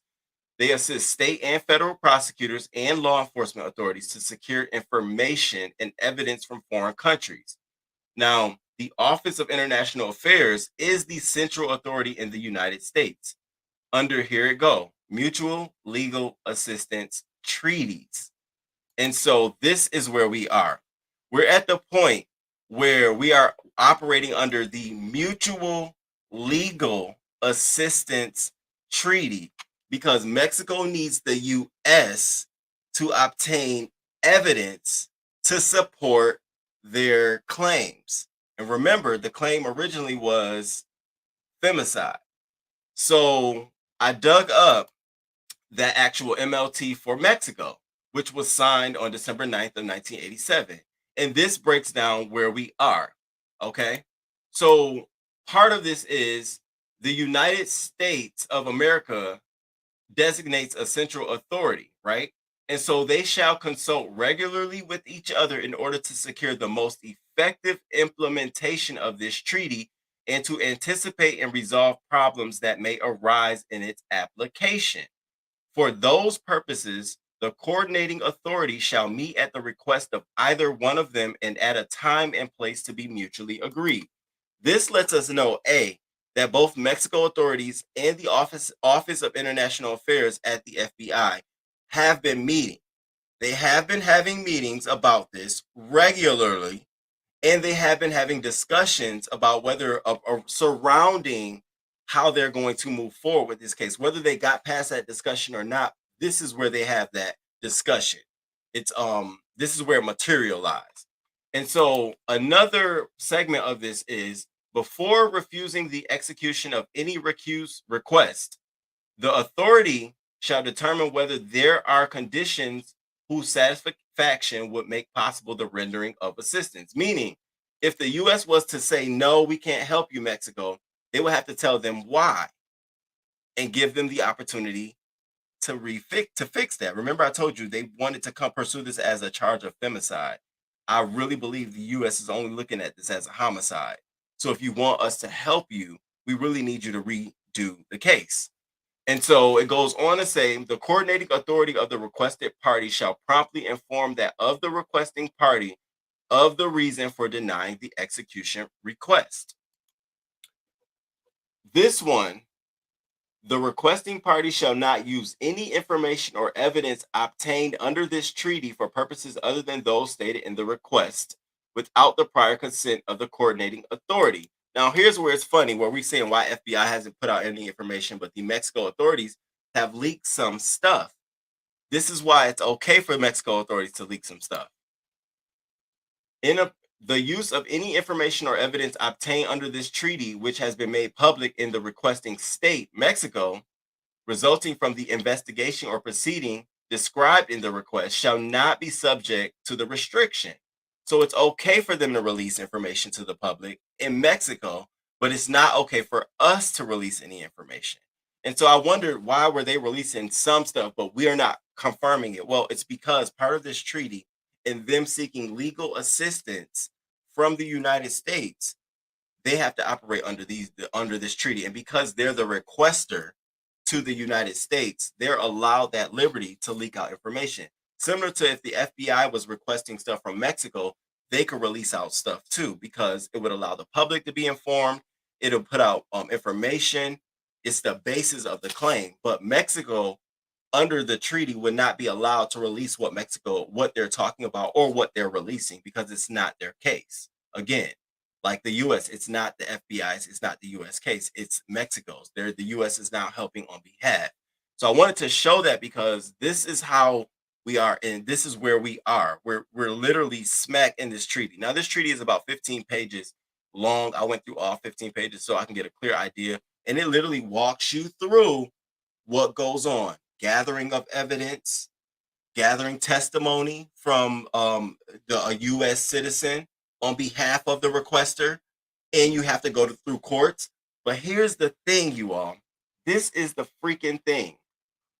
Am I at that one yet? Here we go. So here's where we are. So why wouldn't, the biggest question has been, why haven't Dejanay been arrested? Why haven't the other ones been arrested? And I've often wondered, and I often said to you all, is that if they find a good defense attorney, they're going to have a problem on their hands, because the way this has been handled, okay? And so there's a clause in the treaty that speaks specifically to a U.S. citizen coming back to U.S. and claiming immunity. But you can't get me, I'm on U.S. soil. And so I said, I wonder if Dejanay is going to prepare to claim immunity. And so here's what happened if that happens. So in this treaty, it says any claim of incapacity or privilege under the laws of the requesting state shall be resolved exclusively by the competent authorities of the requesting party. So now if Dejanay requests to be immune from this, it has to be done in the states, in a state court. That's something we'll never know. We won't hear about that because it's not a U.S.-led case, but it'll be prosecuted here for her to claim immunity. And if that's the case, we still would have to wait for them to work through this mutual agreement, this treaty. They call them MLATs, M-L-A-T, MLATs, this mutual agreement. So we find ourselves here. It also says that accordingly, the testimony shall be taken in the requested state and forwarded to the requested party, where such claims will be resolved by its competent authorities. So once we have acknowledged that you've claimed immunity, we're then going to send that to the state, Mexico, and then they have to then make their judgment from that. And they have yet to claim they heard anything about immunity or not. But if we do hear anything about immunity, trust me, if Mexico comes out and says she claims immunity, it's because it's already been walked through the U.S. courts. Okay? So I'm trying to go far ahead. Should she claim immunity? This treaty speaks to that. What else does it speak to? So we find ourselves here. The FBI investigation into the death of Shanquella Robinson is ongoing. We know this is a difficult time for our family and the community. The FBI is working with the Department of Justice to conduct a thorough and exhaustive investigation. And this is the only statement they've released recently. The only statement the FBI has said. So now after walking you through the treaty, you understand why that's the only statement they've said. And now you understand why Mexico comes out here and talk about the case. And I'm walking you through the legal process, because that's the only way we'll understand what is sort of going on. Now, you know, we had statement from the family, which I'll read. I want you all to get into this clip because I want you all to see Shanquella as a person. Rest in peace, Shanquella. We still saying your name. I'm still digging. I'm trying to figure out where they at in the case, girl. I'm hearing, and if they claim immunity, I now know what happens. You know, so I'm trying to do the work. You know, rest in peace to you. And this video of watching you sit there and talk about, you know, grade point average and stuff, I was just like, you are just a regular woman. I don't understand. Why won't y'all all be over here? I'm not understanding. Did I get rid of them? Let me see. All right. And shout out to the crew. Can y'all hit that like button for me though? And shout out to the black man on the case, baby. 3 months ago, the world started to say her name, Shanquella Robinson. Since her October 29th death in Cabo, Mexico, here at WBTV, we've shared her story. From a conversation with her parents, it said that her neck had been broke, to the rallies in Charlotte pushing for answers, and being the only station asking someone who was on the Mexico trip the question the world has been wondering: what happened to Shanquella Robinson? And tonight, another side of this story from someone she called a classmate, a teammate, and above all else, a friend. Have a 2.0 or higher GPA. A cheerful smile. Teachers, if you have any... An infectious laugh. She lived. She lived. That, Kayla Mitchell says, was Shanquella Robinson. She was just full of energy, just full of love. This video made public for the first time. Robinson and Mitchell doing what they loved at West Charlotte High School. Talk about you and Shanquella's relationship. When did y'all first meet? So we first met our freshman year at West Charlotte. We started in the IB program. And we instantly connected through our love in fashion. We love to dress up. We put our finest on every day. Class of 2015, teammates on the Lions cheerleading squad. A memory that just sticks out, I don't know why, but it was her birthday. And I got her something as simple as a hot chocolate from Dunkin' Donuts. And you would think I would have brought her the most extravagant gift ever. She was just so happy. She recorded on her Snapchat. Like, it was a real moment for her. Recalling those moments brings a smile, which is why Mitchell says hearing of Robinson's death shocked her. I just couldn't believe someone would be capable of doing something like this, and not only to her, like, it was just crazy because I was actually, you know, watching her story, like seeing that she's enjoying her time. So it's just like, how did it just go left? She was so young. She had so much more life to live. Like, we were planning to work together. Robinson arrived in Cabo, Mexico on October the 28th. A day later, she was found dead. She was on a trip with friends. An autopsy report shared by her family stated she died from a cracked spine. On November the 18th, the FBI started an investigation. The next day, Robinson was laid to rest in Charlotte. November the 24th, we learned Mexican authorities issued an arrest warrant, calling Robinson's death a, quote, femicide. Are there any questions you have? What's going on? What's the progress? What's in motion? Like, what's the timeline? That's my question. Like, it's been months now. I mean, you can't run away from justice. God is a just God. So whatever you do when people are not around, God sees it. And that's the ultimate. Like, you have to go through him. In a recent news conference, Mexican prosecutor Daniel de la Rosa Anaya reiterated a request has been made for extradition for the, quote, direct aggressor. He also says they did ask U.S. authorities to interview those on the trip. As far as the FBI's independent investigation, in a statement, the agency says, quote, the FBI investigation into the death of Shanquella Robinson is ongoing. We know this is a difficult time for her family and the community. The FBI is working with the Department of Justice to conduct a thorough and exhaustive investigation. What would you want the world to know about Shanquella Robinson? That she was just so full of life. She loved experiences, living big, just enjoying and making the most of it. And I feel like that's a lesson that could be valuable to all of us, is just to enjoy our lives.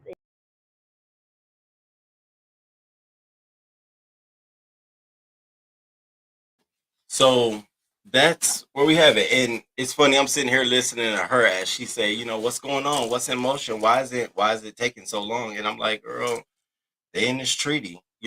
So that's where we are, crew. I wanted to share the family statement. Statements from the family of Shanquilla Robinson on behalf of the Robinson and the Long family. Thank you all for the outpouring of support in my sister's untimely demise 3 months ago. Unfortunately, no one has been arrested, and the investigation of this case is still ongoing. Please continue to support and stand with us in solidarity in this journey and fight for justice for Shanquilla. I am so blessed and grateful for you all to do this for the city of Charlotte, North Carolina, and not letting the people who is responsible for her life just think they can do what they did and not answer to what happened in their presence. Once again, thank you for caring about Shanquilla Robinson. And you listen, it's my pleasure. It's our pleasure. We're gonna definitely continue to say her name. Rest in peace, Shanquilla Robinson.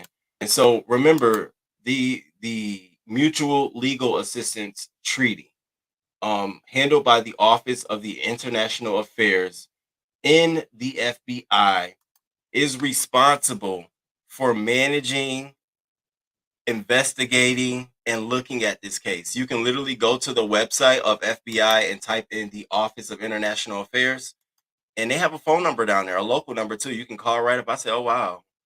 And the email address. So I think if we start learning to redirect our attention to the right offices in the right areas, we'll probably get a better response. They might not be able to come out and tell us everything, but maybe we might get that press conference we need.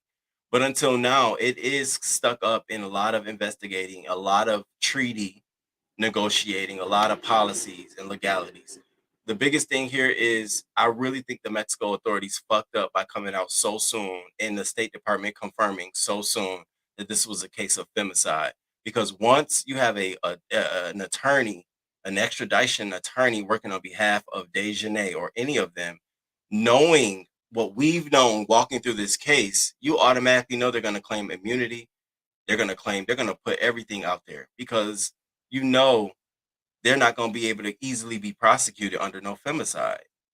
Well, they're going to easily say, well, this was not a direct act of aggression, Your Honor. This is not the same thing. They're charging me with something that we don't even honor in our own United States laws, which is one big thing of the United States treaties. You cannot put excessive burden on our citizens more than ours. That's why everybody say, if you're going to try them in the United States courts, they're already tough. Mexico, try them in the United States, they're already tough. But you want to try them there, and then your laws become tougher than ours. If they're paired apples to apples, it's not the same. So when you look at the United States law system, what femicide law is the same as homicide? There's no apples to apples. Our homicide is homicide, male and female. They call femicide direct aggression towards females just because you're a woman. That's not what happened here. That is not what happened here. And if they investigate, that is not what happened here. So we'll be here for the long run, you all. And shout out to the crew. That was our local news for the day. Oh, baby. We got through that. Shit, we got through that. Okay. Thank y'all. Oh, my goodness. Thank y'all so much. Shout out to the crew. Shout out to the crew. Let me see what y'all had to say about Shanquilla. Shanquilla. Just sad. Where Latasha at? Good morning, Latasha. Thank you for coming through. I've watched a lot of scary movies to know what to do and what not to do, but some of that stuff goes out the window. And when the gun is pointed directly at you, I'm speaking from experience. Oh, I understand. I could get that. Wow. And I'm sorry to hear that, Voodoo. These stories were deep today. Wednesday up, then we come back down Friday. Friday. I'm sorry, Mrs. G. You got to test you kids to carry something on them. Pepper spray, especially our girls, baby. I'm telling you, you can get you a box of I ain't gonna keep saying that. I carry protection in my car in my pocket. I just picked up some bricks the other day. I was like, oh, these look like they should just be sitting in the back of my trunk. Just, in case I might need them for one day. Rest in peace, Shanquilla. God help this case move forward as fast as possible. Hey, the plaintiff Jane, good morning. Shout out to the plaintiff Jane. Hey, King. Hey, shout out to you. Thank you for coming through. Good morning. Good morning. Yes, they want Mexico to change the classification. Absolutely. Absolutely. Absolutely. Absolutely. Right? That's why. Okay, enjoy your day off, Naries. Well, Roman and everyone, it's time to work. Oh, you have a good day at work, Ox City 805 Queen. Thank you for coming through, Marty. Okay, so does this explain why Zuniga absolutely can put out all this information? Absolutely. Brandon, we see you. We see you, Brandon. Okay. Roman puts in the work. Yes, I do. I'm watching and learning from the best. The best. Thank you. Thank you for that. I appreciate that. Great show. I'll rewind and hear the whole thing. Thank you, teacher Shawan. You know what? Every view counts too. And y'all been showing out too. Thank y'all.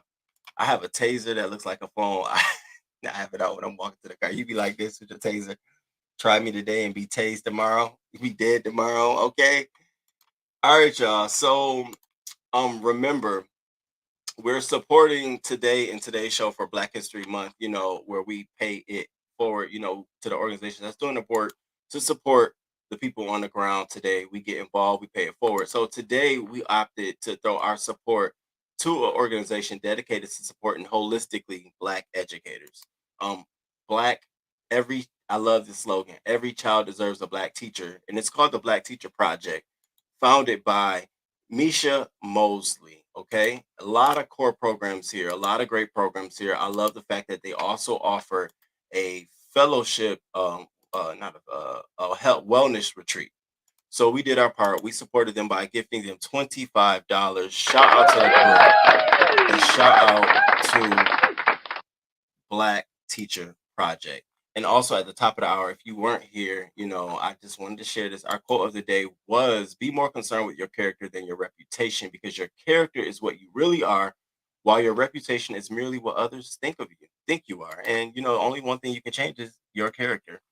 All right, now let's get into quickies and rumors. Just a little here and a little there and a little something everywhere. And remember, the question of today is, what would you do if you were dating someone for 5 months? Y'all been on trips, he been shopping and stuff, and you finally go to visit him in his hometown, and you knock on the door, Valentine's Day, and his wife comes to the door, and like, what would you do? Hold your answers for the end, because you know I got a clip, because Mama was crying, and I keep saying she was crying, but I was like, I don't know if I should feel bad for you. I don't know. I have mixed emotions. So the crew, I'm gonna rely on y'all to tell me. And we got 30 minutes to go. So let's see. All right. So in quickies and rumors, first thing I want to do, top of the hour, Pharrell Williams is now going to be the immediate successor to Virgil Abloh as the creative director for Louis Vuitton. You know, that role was Virgil Abloh. And you know, Virgil Abloh, untimely death, he passed away. And so it's been looming in the air. You know, my question is Kanye West mad? And so since 2004, Pharrell Williams has been rocking heavy with Louis Vuitton, releasing the Sunglasses Millionaire. And so he's going to release his own collection. Okay, his first Louis Vuitton collection is going to be revealed May 2023. Shout out to Pharrell. I'm looking forward to what you got to offer, sir. Okay. This is going to be interesting. So Tamar Braxton, Evelyn Lozada, and Nivea are going to be on the show called The Queen's Court. And so this is going to be a show where these three women are going to be walking through, trying to find some men, but also building a sisterhood, you know, that kind of thing. Hollywood Robinson, Pete, and her husband, Jason Pete, I think that's his name. He's going to be, they're going to be hosting this show together. And so it'll be interesting to see. I don't think I'll be watching the show, but I just wanted to throw this out there for you all. If you all were interested, it's going to air in March 16th. So let me know what y'all think of it. I don't think I'm going to be interested in watching this. I said Nivea, Tamar, and Evelyn. That is just such a weird combo. Tamar going to be trying to lead the show. Evelyn going to be kissing ass, trying to be nice, nasty to lead the front. And Nivea just going to be, she gonna be the gutter one. She gonna be the Tokyo Tony of the show. That's my prediction. But you know, we'll see. So Child, I almost said two. I ain't want to do it, but 2 R's. Okay, make peace after footage surfaces of them getting into a scuffle. So here's the ridiculousness of it all. Bob, you should be up there.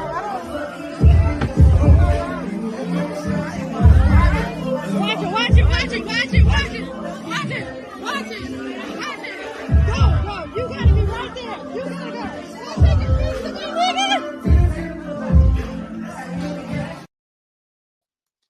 Oh my God, give me a break. Can somebody give me a break? Like, give me a whole fucking break. So these two ended up getting into it. Come to find out, first of all, they're filming for a show. Okay. I say those two are filming for a show together. This is made for dumbness. I don't know who watching this. Must be Zeus Network. Well, anyways, they're doing filming for a show, and in this particular moment, Ray J was taking a picture with a guest, a fan, with Bobby, but Raz B wanted to be in the picture too. So you saw him walk on the stage, and as he walked up there, Ray J pushed him like, "Dog, it ain't for you, it's us." So afterwards, Raz B and him got into a scuffle. So they both came out, made peace or whatever. Ray J made his piece and Raspy said, it is what it is. Ray J threw some shade talking about people need some help, mental help, get the help they need. You both need help, if you ask me. The fact that you're doing a show with him lets us know that you need help too. How you gonna say he need help, but you doing a show with him? The fuck? And so, of course, it's being alleged, according to a report, they're working on a show for an undisclosed network, Zeus. And so they're saying that, this was going to shut down the show, but the show is still going to continue to film. Whatever. Another thing that I wanted to talk about or highlight was the fact that the Super Bowl ratings was the third biggest TV program watched in TV history. 113 million viewers. Shout out to Rihanna, because if you think that was just all NFL, you're lying. You're lying. That brought in a huge pocket of women, a huge pocket of the queer community, a huge pocket. Shout out to Rihanna. It has went to 113 million. I think it went from the last Super Bowl highest rated show was in 2021 at 91.6 million. This one at 113. Say go Rihanna, go. Cute Valentine's Day pictures, just two that I saw. Jeezy. I thought they were cute together. Jeezy, happy Valentine's Day to the love of my life and the life of my love. Everything's better with you, Mrs. Jenkins. And then I saw these two Obamas. I said, where? I can't wait to grow old with my boo. Like, where? Just to be sitting around a tree. I said, all right. So that's all I had in quickies and rumors. Now let's switch over really, really quickly while we got a little bit of time left. What we got? 15 minutes on the clock. Let's see how we can do this. All right. So first story I want to get into is MoNique. So MoNique went the fuck off on Sherry Shepherd's backhanded ass compliment and Kim Whitley's unnecessary ass follow-up about her performance being so great in the Hollywood and in the reading. Now the reading was great. The reading was a great movie. And so I'm sitting here thinking like, okay, I'm thinking, she can't have said nothing that bad. I instantly went to MoNique probably tripping here. MoNique tripping here. She go with the tripping. Well, y'all tell me if MoNique was tripping. Wilkes, who was a producer of the radio, okay, it's his movie. This is why I hate that MoNique got blackballed by Hollywood. You can take it down. Because she's fierce, huh? MoNique won the Oscar for Precious for a reason. And like I said, people underestimate comics. She's really, really good. She's a great actress. Now, personality-wise, she's always getting in trouble. Always. If it's not with another comic, D.L. Hughley, it is with the industry. It's somebody. But this movie, The Reading with MoNique, when I tell you, I almost turned it off. This sucker it scared me. But MoNique is funny in it too. It's a horror. See, that's why I be talking. That's why I say the same thing about just some black people in general. They can't never just give you a compliment. It's always got to be a compliment, but I think he's cute and all, but he's boring. I can't just be cute. I got to be boring too. That's some shit. That's some shade. But she can't just have a stellar performance in a good movie. You just don't like her attitude. All right, Sherry, don't find yourself on that list too. So MoNique laid it out. She put a whole thing out on her post. She says, "Hello, Sherry and Kim. First, thank you for your compliments regarding my talents and performance in the reading. I couldn't help but notice though that you two said because of my personality, I'm always getting in trouble. You then attempted to show a connection between my personality and me being blackballed, along with the fallout I had with brother DL Hughley. In addition, you two within the same breath mentioned how we as comics are underestimated. Listen, first thing, kids with their parents, criminals with the law, and slaves with their masters get into trouble. And last time I checked, I don't fit into any of these categories to get in trouble with anyone mentioned. Do you two? When you two say we as comics are underrated, and you, Sherry, Kim, and I are ironically all black female comics, why do you think we're underrated? My personality is of such where I have to speak up and out against injustices. So when can stop being, as you both said, underrated? And if you notice, I haven't ever started a conversation about you two that involved any negativity in any way in all of the years I've known you two. Check my resume. I don't go knocking on anyone's door saying things I can't substantiate. But some people have a problem with me because when they knock on my door with bullshit, I answer. Anytime the team of you two sisters would like to speak with the team of my husband and I, we welcome it. Thank you two again for the compliments, though backhanded. And please know, regardless, I still love you both to life, sister. I love us for real. I said, when you just gotta read a bitch, just read a bitch in a way that won't get you trouble with your agent. She just laid the hoe out. Ain't nothing else to follow up. What you gonna say behind that? She just told him what it was for what it is. Bitch, chill the fuck out. Last time I checked my resume compared against y'all acting resumes. Okay, both you hoes. Both.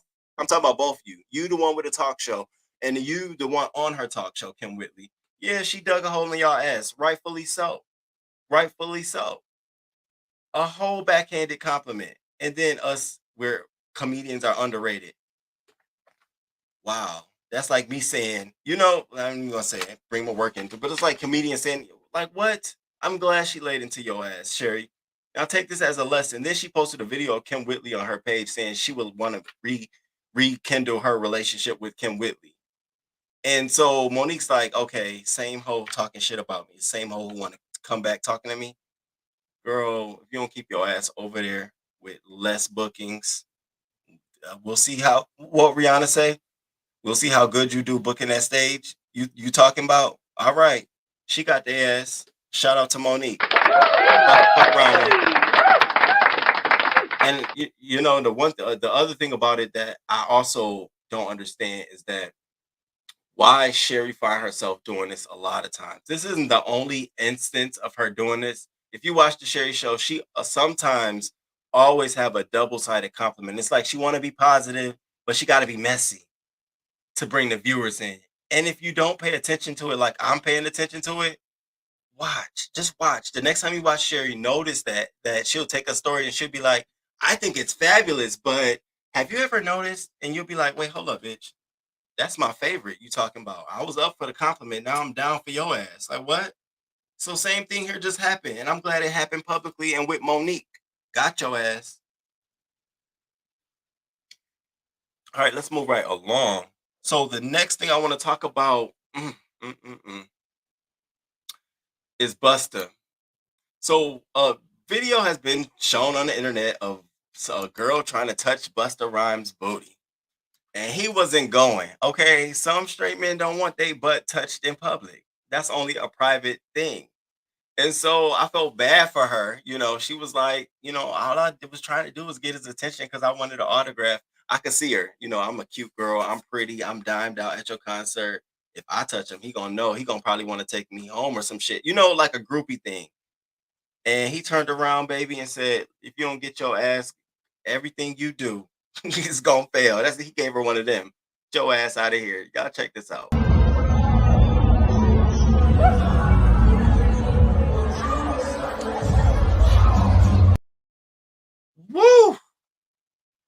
like, okay. He said, not today and not any day. So she came out to give her side of the story. Of course, they always want to talk. This is the come up. This is the come up now. This now the moment is over. This is the come up. It's interviews. It's posting naughty pictures on your profile. It's getting as many followers. It's we've seen it time and time again. So she bring her ass out here. Like, and I hope y'all can see her face. I'm not gonna say nothing. I want y'all to put it in the comments so I don't have to say anything. She responds to the shade room. She says, I didn't mean to touch his behind, honestly. I was just happy to meet him and wanted a pic. Being a longtime fan, I admit I shouldn't have touched him at all, but he's Busta. I felt like I could possibly get a pic because he had girl. And so now I hope this is a lesson for the next concert. You've been blasted. You're the girl who got, are you the girl who got sprayed with some water? You got hit, girl. I wonder if niggas gonna be like, whatever your name is, Tabitha, don't touch my ass. I ain't playing with you.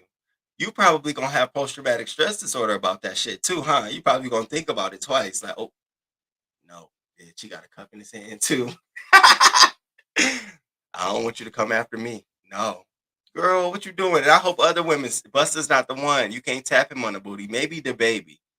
The baby might like that shit. As homophobe as he is, maybe the baby might want you to tap him on the butt. You see how weird that is? It's just weird. And I'm glad he doused her ass with water, low key. I ain't no shade. I ain't trying to be funny, but I'm kind of glad he doused her ass with some water. Okay. A shoving match. Okay. I can't love respect. Y'all are not right. Y'all talking about Raspy and Ray J talking about these bottoms getting into it. I'm done with y'all. You know what? They should have just did Nivea. I could do with evenly and tomorrow. I could do you say just did Nivea. I could do with and tomorrow. Oh, you just saying just to show it Nivea? Oh, okay. I thought you were saying swap out Nivea for Tammy Roman. I was finna say, yes, that's a show right there. Sherry's so cute with her wrong self. No, MoNique wasn't tripping. It was backhanded and watch Sherry apologize on her show. Sometimes people just need to shut the whole hell up. She should have told them all. I really enjoyed the reading. Mo did an excellent job. Okay. Why she always bringing her daddy Sydney? Okay, so King's Mina, that's why you here. Did you see that too? I said the same thing. I said, now what daddy? Why she got to sit down? It's two women. Why she got to go sit down with you and daddy? What are we doing here? What's going on? What? Okay. Red is my favorite color. That jacket is dope. I want it. Oh, thank you. Thank you. Thank you. Thank you. Read her all her rights. Oh, well, next time, keep your hands by your hand side, sis. Okay, that's so true. No, don't put your hands on nobody. Busta need to let. Okay, Busta should let his wife have. That's probably more of a reason why. If tables were turned, you're right. She would have been filing the lawsuit. She should be glad he didn't punch her. That's what I thought. I thought he had hit her because the way he turned around, so like, I mean, he was like, I said, did he hit the girl? Dang, he was mad.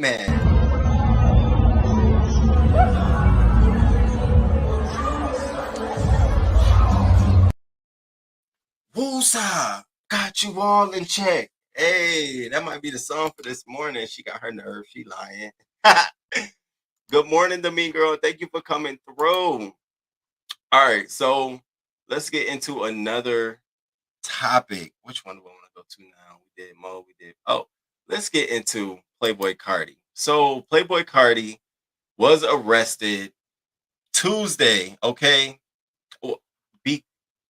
Let me move the comment. Now, this is another incident.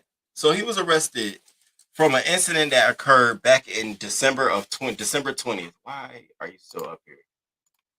Back in December 20th, right? Now, apparently on December 20th, he choked his girlfriend, pregnant girlfriend, 14 weeks, right? Now get why he choked her. He choked her because of a paternity test. She showed him a paternity test and he had a fit. Now, they don't say nothing else. Now, crew, can we talk real quick? If you showing a man a paternity test and he chokes you, don't that mean that he wasn't the father? girl around here, you done told him for 14 weeks he was the daddy and he's not the daddy. So this happened, a physical attack, and they had a 2-year relationship since July of 2022. He was living with her. And so she filed the report. He got arrested on site and was no, he didn't actually get arrested on site. Actually, she filed charges. She waited to file charges. She then filed charges and he was arrested recently. Now he's saying it's a false arrest. Like that shit ain't true. It really didn't happen. And I'm sitting trying to think, now wait. Something in the skim milk ain't skimming.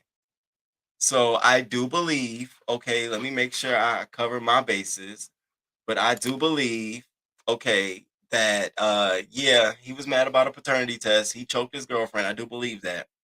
Now, what I do think is false is that why he's saying false is that I really think they've had conversations between now from that attack in February and something didn't go right and these charges were filed. Okay.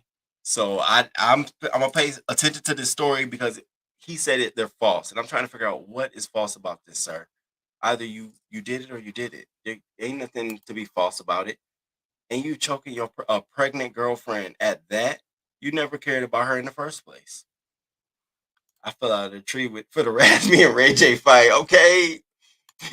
You have to respect people's personal space. I'm telling his mama, good morning, Angie. Thank y'all for coming through. And I hope y'all gave me some love and hit the like button, those who just come in the room. Listen, we got 3 minutes to go. Let me get into our last hot topic story before we get to our question of the day, because I want y'all to see this clip. Y'all got to see it. So Wendy Williams update, a Wendy Williams update. Child, people are coming out the woodworks talking about how lonely and desolate Wendy Williams is. And they giving tea on her new show. So Wendy Williams living sad and secluded life after being abandoned by friends following a rehab stint. Child, they go on to say, sources say Wendy's former friends have abandoned her after enduring months of the 58-year-old professional gabber's unhinged behavior that led to her losing her show. She only has companions that are paid staff, and they're waging a desperate effort to keep her clean and sober. And I mean, I could believe some of this. Sometimes I'll be looking at Radar Online like, all right, how y'all always be getting the heads up to shit. I said this before. But they go on to give details about her talk show. So they go on to say that all the people who hung on to her when she was on top as a daytime diva have headed for the hills and don't even answer her phone calls anymore. And they're saying worse, the industry insiders said Wendy's plan to mount a chat show comeback are being met with outward silence and private laughter by TV execs who believe her off the rails behavior and embarrassing public episodes has made her toxic and unemployable. So, talking for a long time. This is a reminder to drink water. If I can remind you to mind your business, the same way that you be in mine, we will be on the same playing field. Okay. Damn, nigga can't even cough no more. I don't know why this nigga reset my shit. I've been coughing before. I ain't never heard this shit until a couple of days ago. Like, what? So this tells us two things. One, Wendy has planned a chat show. What that is like this with a chat, where she's going to be doing what I'm doing and interacting with her chat. I don't know if it's going to be on YouTube or whatever platform, but I said that might be dope for Wendy. I actually like that idea for Wendy. I like that idea for Wendy, actually. A chat show? No, I don't need her managing the chat, highlighting comments. She can't do none of that. No highlighting of the comments, none of that. But I do think it's worthy of having her direct fan. Like, I would be in the chat. I would be a subscriber, a member, whatever. So I did note that. I said, oh, so it's going to be a chat show. That's cute. No, okay. But it also showed that she's been pitching this to TV execs and folks, and they're like literally laughing in her face, like, girl, not today. Girl, come to Wendy. Wendy, come to YouTube. YouTube, come to Wendy. Well, shit, can y'all? But Wendy, come to YouTube. Get your chat show popping over here. The problem is consistency and commitment for you. That's really going to be your biggest issue. Anybody dealing with substance abuse issues, hell yeah.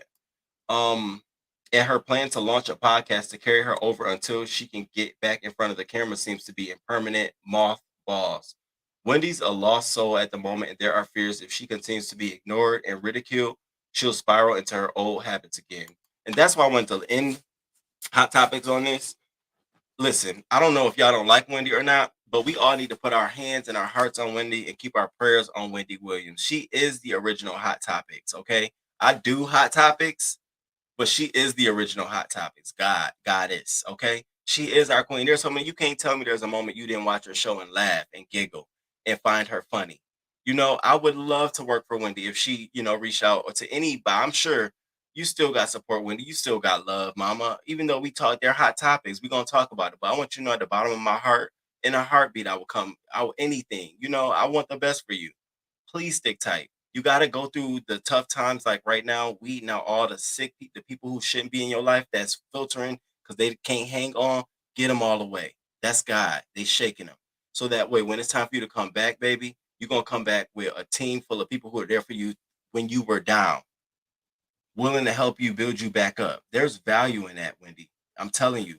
So that was I really wanted to say that and get it off my chest and just put it in the universe. Like, just let it go out there. I don't want to see you fall by the wayside. I don't want to see no overdose. I don't want to see none of that. I want the best for you. So I think the YouTube chat show might be a good thing. It might be a good lick. I think it might be worth investigating. And shout out to Wendy Williams. Shout out to Wendy Williams. And shout out to y'all, baby. Let me get into this chat. Hey, Voodoo. Good morning. Good morning. King got the chest out like Joe to see. Okay. I was about to say, who is King Roman talking to? I think it's a good idea. I do too. I really do. I really do. Drink water and mind your business. Just mind your business. I think she will have issues with managing it on her own. That's the biggest thing. Wendy had her chance. I think she is done.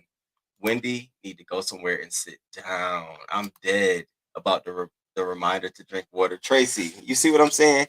And I didn't set that up. By the way, I ain't never set that up. I don't know how it got like that. I get people are like, Wendy needs to move on and go into another phase, but I just definitely don't want to see her go out on an overdose or that nobody wished her well. Everybody turned her back on her. I'm not that kind of guy. I do think there's value and worth still in Wendy Williams. That's how I feel. That's right, Fashionista. I knew somebody had me. That's right. We love Wendy. Here go Bobby. She need to go ahead and retire.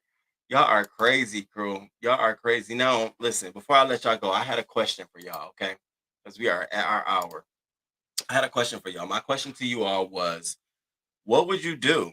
What would you do if you, on Valentine's Day now, you went to go visit the guy you've been dating for 5 months in his hometown at his house? Now, mind you, during this 5 months, y'all done flew out the country, different places. He sent you gifts and all kind of stuff. And you show up. And the wife answers the door. Or for us, us, his nigga answers the door. I'll tell y'all what I would do. We gonna hold what I would do, but y'all drop down in the chat and let me know what y'all would do. Are y'all taking off y'all sneakers and y'all earrings and going to get the Vaseline? What y'all doing? I know me. And make sure y'all hit that like button too. Car within Now, this video right here that you're going to see, this is her traveling down to go see him. This is her on the way down. Get into it. the last 2 hours, and I was just like, oh, I just been running errands all day, being snow. See, hey, mama.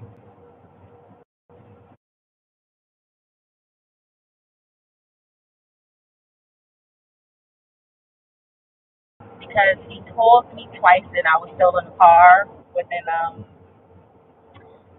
last 2 hours, and I was just like, oh, I just been running errands all day, being snow. See, hey, mama. Hey, snow.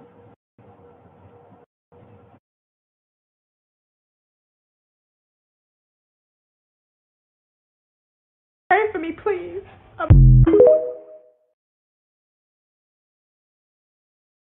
Something, because he told me twice and I was still in the car within the last 2 hours, and I was just like, oh, I just been running errands all day. Me and Snow. See, hey, Mama. Hey, Snow. Just her way on to see it. Mad geek. She posting this all on her Instagram story and stuff. People like, go girl, go girl. I was Hey happy guys, for her. so I'm in Charlotte. I'm with my cousin. Say hey, Day Day. Hey. Who would have believed that I would still be at my cousin's house? So, guess what? Y'all saw my stories. You see my love story panning out on TikTok. Who would have ever thought that I'd pop up on my boyfriend and his wife answers the door? What? Yeah. Yeah. There's a whole wife. He's been married. She said they celebrated 7 years. Yeah. 7 years. And this man's still texting me right now. He couldn't come outside. This woman was like, I was wondering. She said, I was wondering who was born in your phone. She was blaming me, said that I knew. This man has lived a double life. For 5 months we've been together. A double life. This man has pretended to love me and to court me. And we just came back from Vegas. Y'all saw the trip we was laughing and joking about, and I'm so happy that I waited for so many things, and I feel sorry for her because she stuck with him. I'm gone. But it's just another lesson. But who would ever thought? Why me? I'm in shock. I was so happy. I was popping on the love of supposedly love of my life. Like, be careful out here, women. These men are terrorists. Be careful out here and pray for me, please.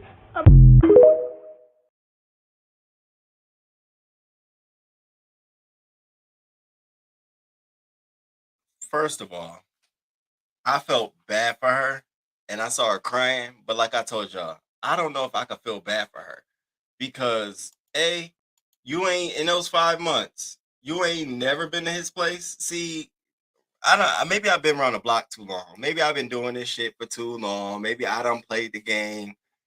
Nah, you can't stay tonight. 5 months.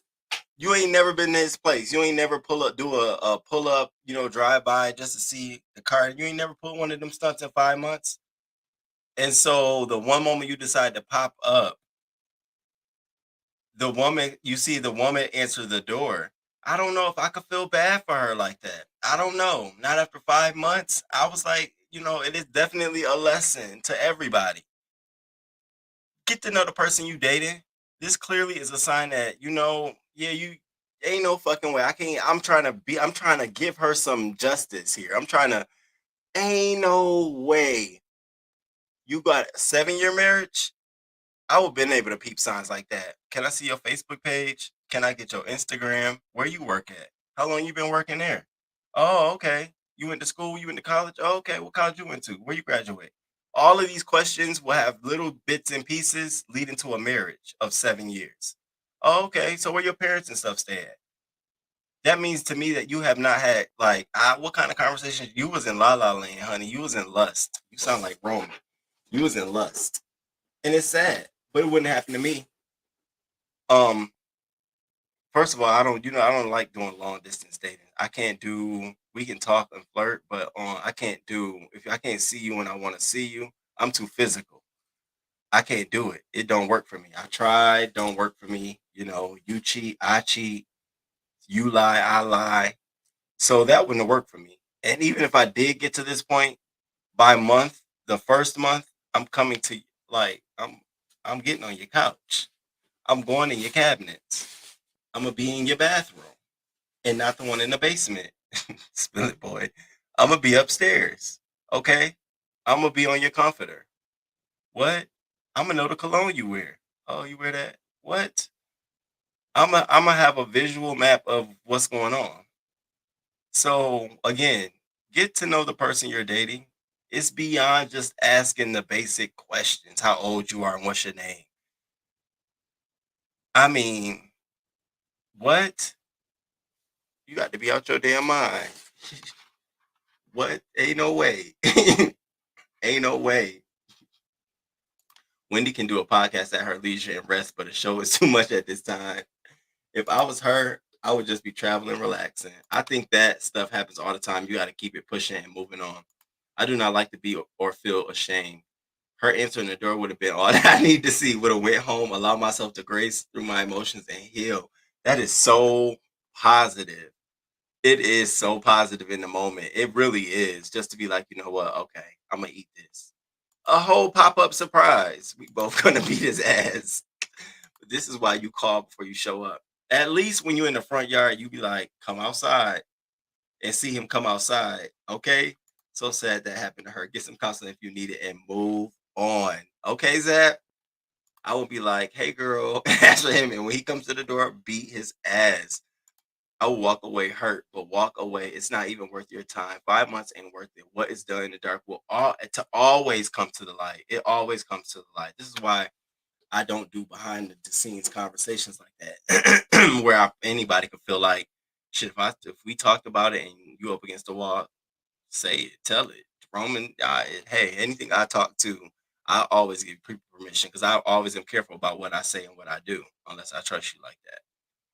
I would invite her to lunch so we can talk.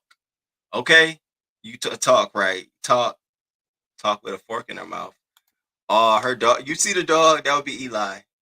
Eli would be at my couch like this. Let me at him. Let me at him. Never give anyone your heart, your full heart. I'm sorry. Ooh. I don't understand why he would give her his knowing he's. I thought she said in the beginning of the video, he told her that was a rental property he was rehabbing. The lies. When I was 14, this dude tried to be talking to me and my bestie at the same time. She called him to her house and I was waiting behind the door. We wore his tail out. King's Mina. Why they gotta be snakes though? Saying why he would give her his address, knowing he's married.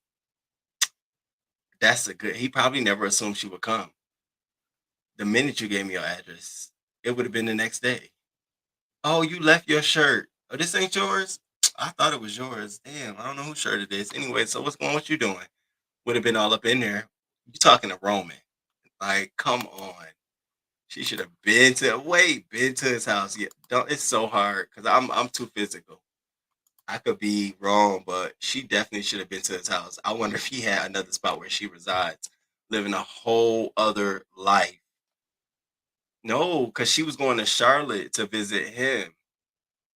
I think maybe she probably met him in Charlotte and went back to her own place and never really knew where he was at from the get-gate. What happened to FaceTime? Oh, that's my favorite. She was trusting. Girl, you should have did your homework. Is it that hard? Them long distance relationship is a no. How far did she live from him? Did she come to Charlotte? She could have came and scooped me up. She lives in another part of North Carolina, but she definitely lived within driving distance. Yes, and hit that like button, y'all, and become a member. She meant 0 family members. That's a sign, right? Somebody would have told her. No family members in 5 months. Bitch, I would have had to be on your Facebook page. I need to see I like to do my own mental health evaluation. Let me see what your family giving. You got any crazies? Let me Google maybe 2 names. What? She shot her husband. What? Bitch, you know I'll be at the table. So, you know, I'll work it in some way. You ever heard of X, Y, and Z? Baby, and good morning, Lisa Michelle Beauty. Good morning to you. Good morning. Listen, crew. I want to reiterate this before we close out the show.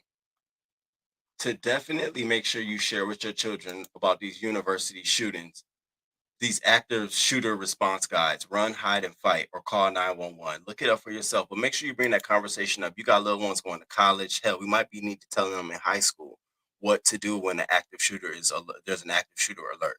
We're finding time and time again, these schools will put the signs out or tell you in the syllabus, but they won't literally take the time to share with you and tell you what to do. So just take it upon yourself as a parent, a friend, a loved one, to just share some of this advice. Also, I want to share with you all, again, and again, we pay it forward. Today we did Black Teacher Project.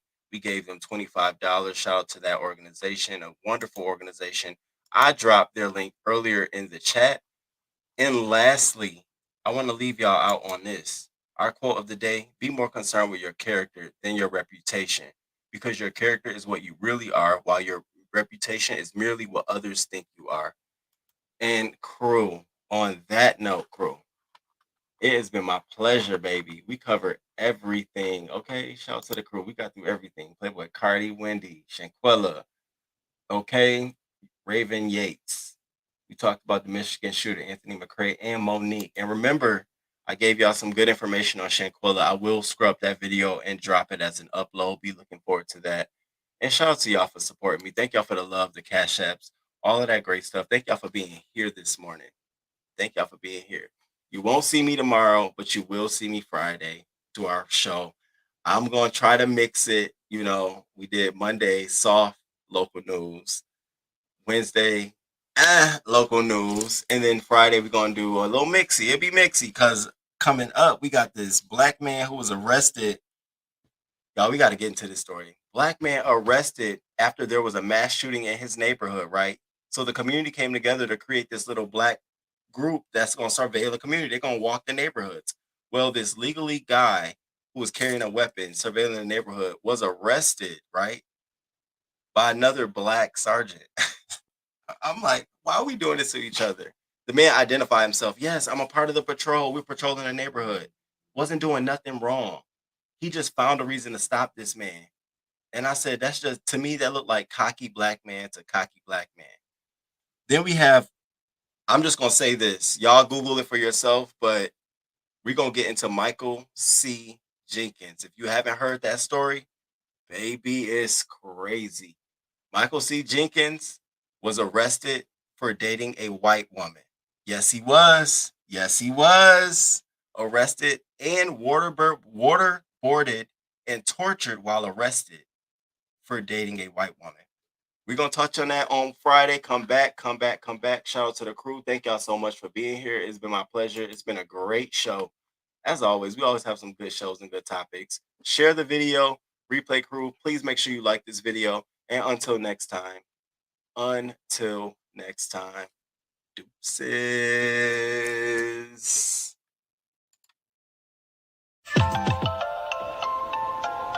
Good morning. Thank you for being here this morning.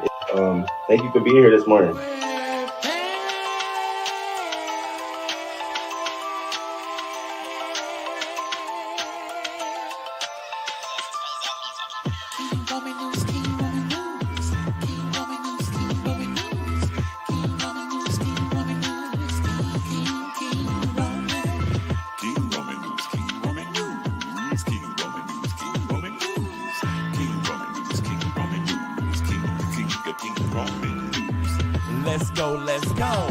Oh, let's start this show. King Roman News gonna come right through. Gonna give you that news just like you know he can do.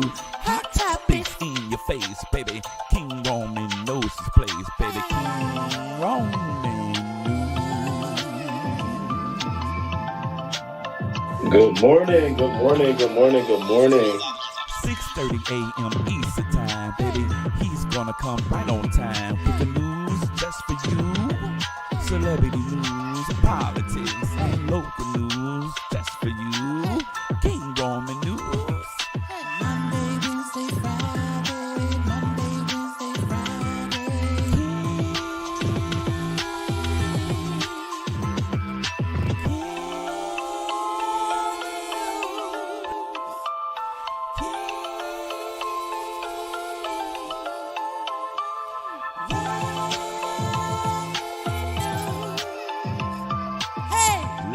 Let's go. Hey, let's start this show. King Roman News, coming just for you. King Roman News, coming just for you.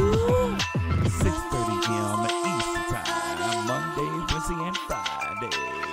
King Roman News, King Roman News.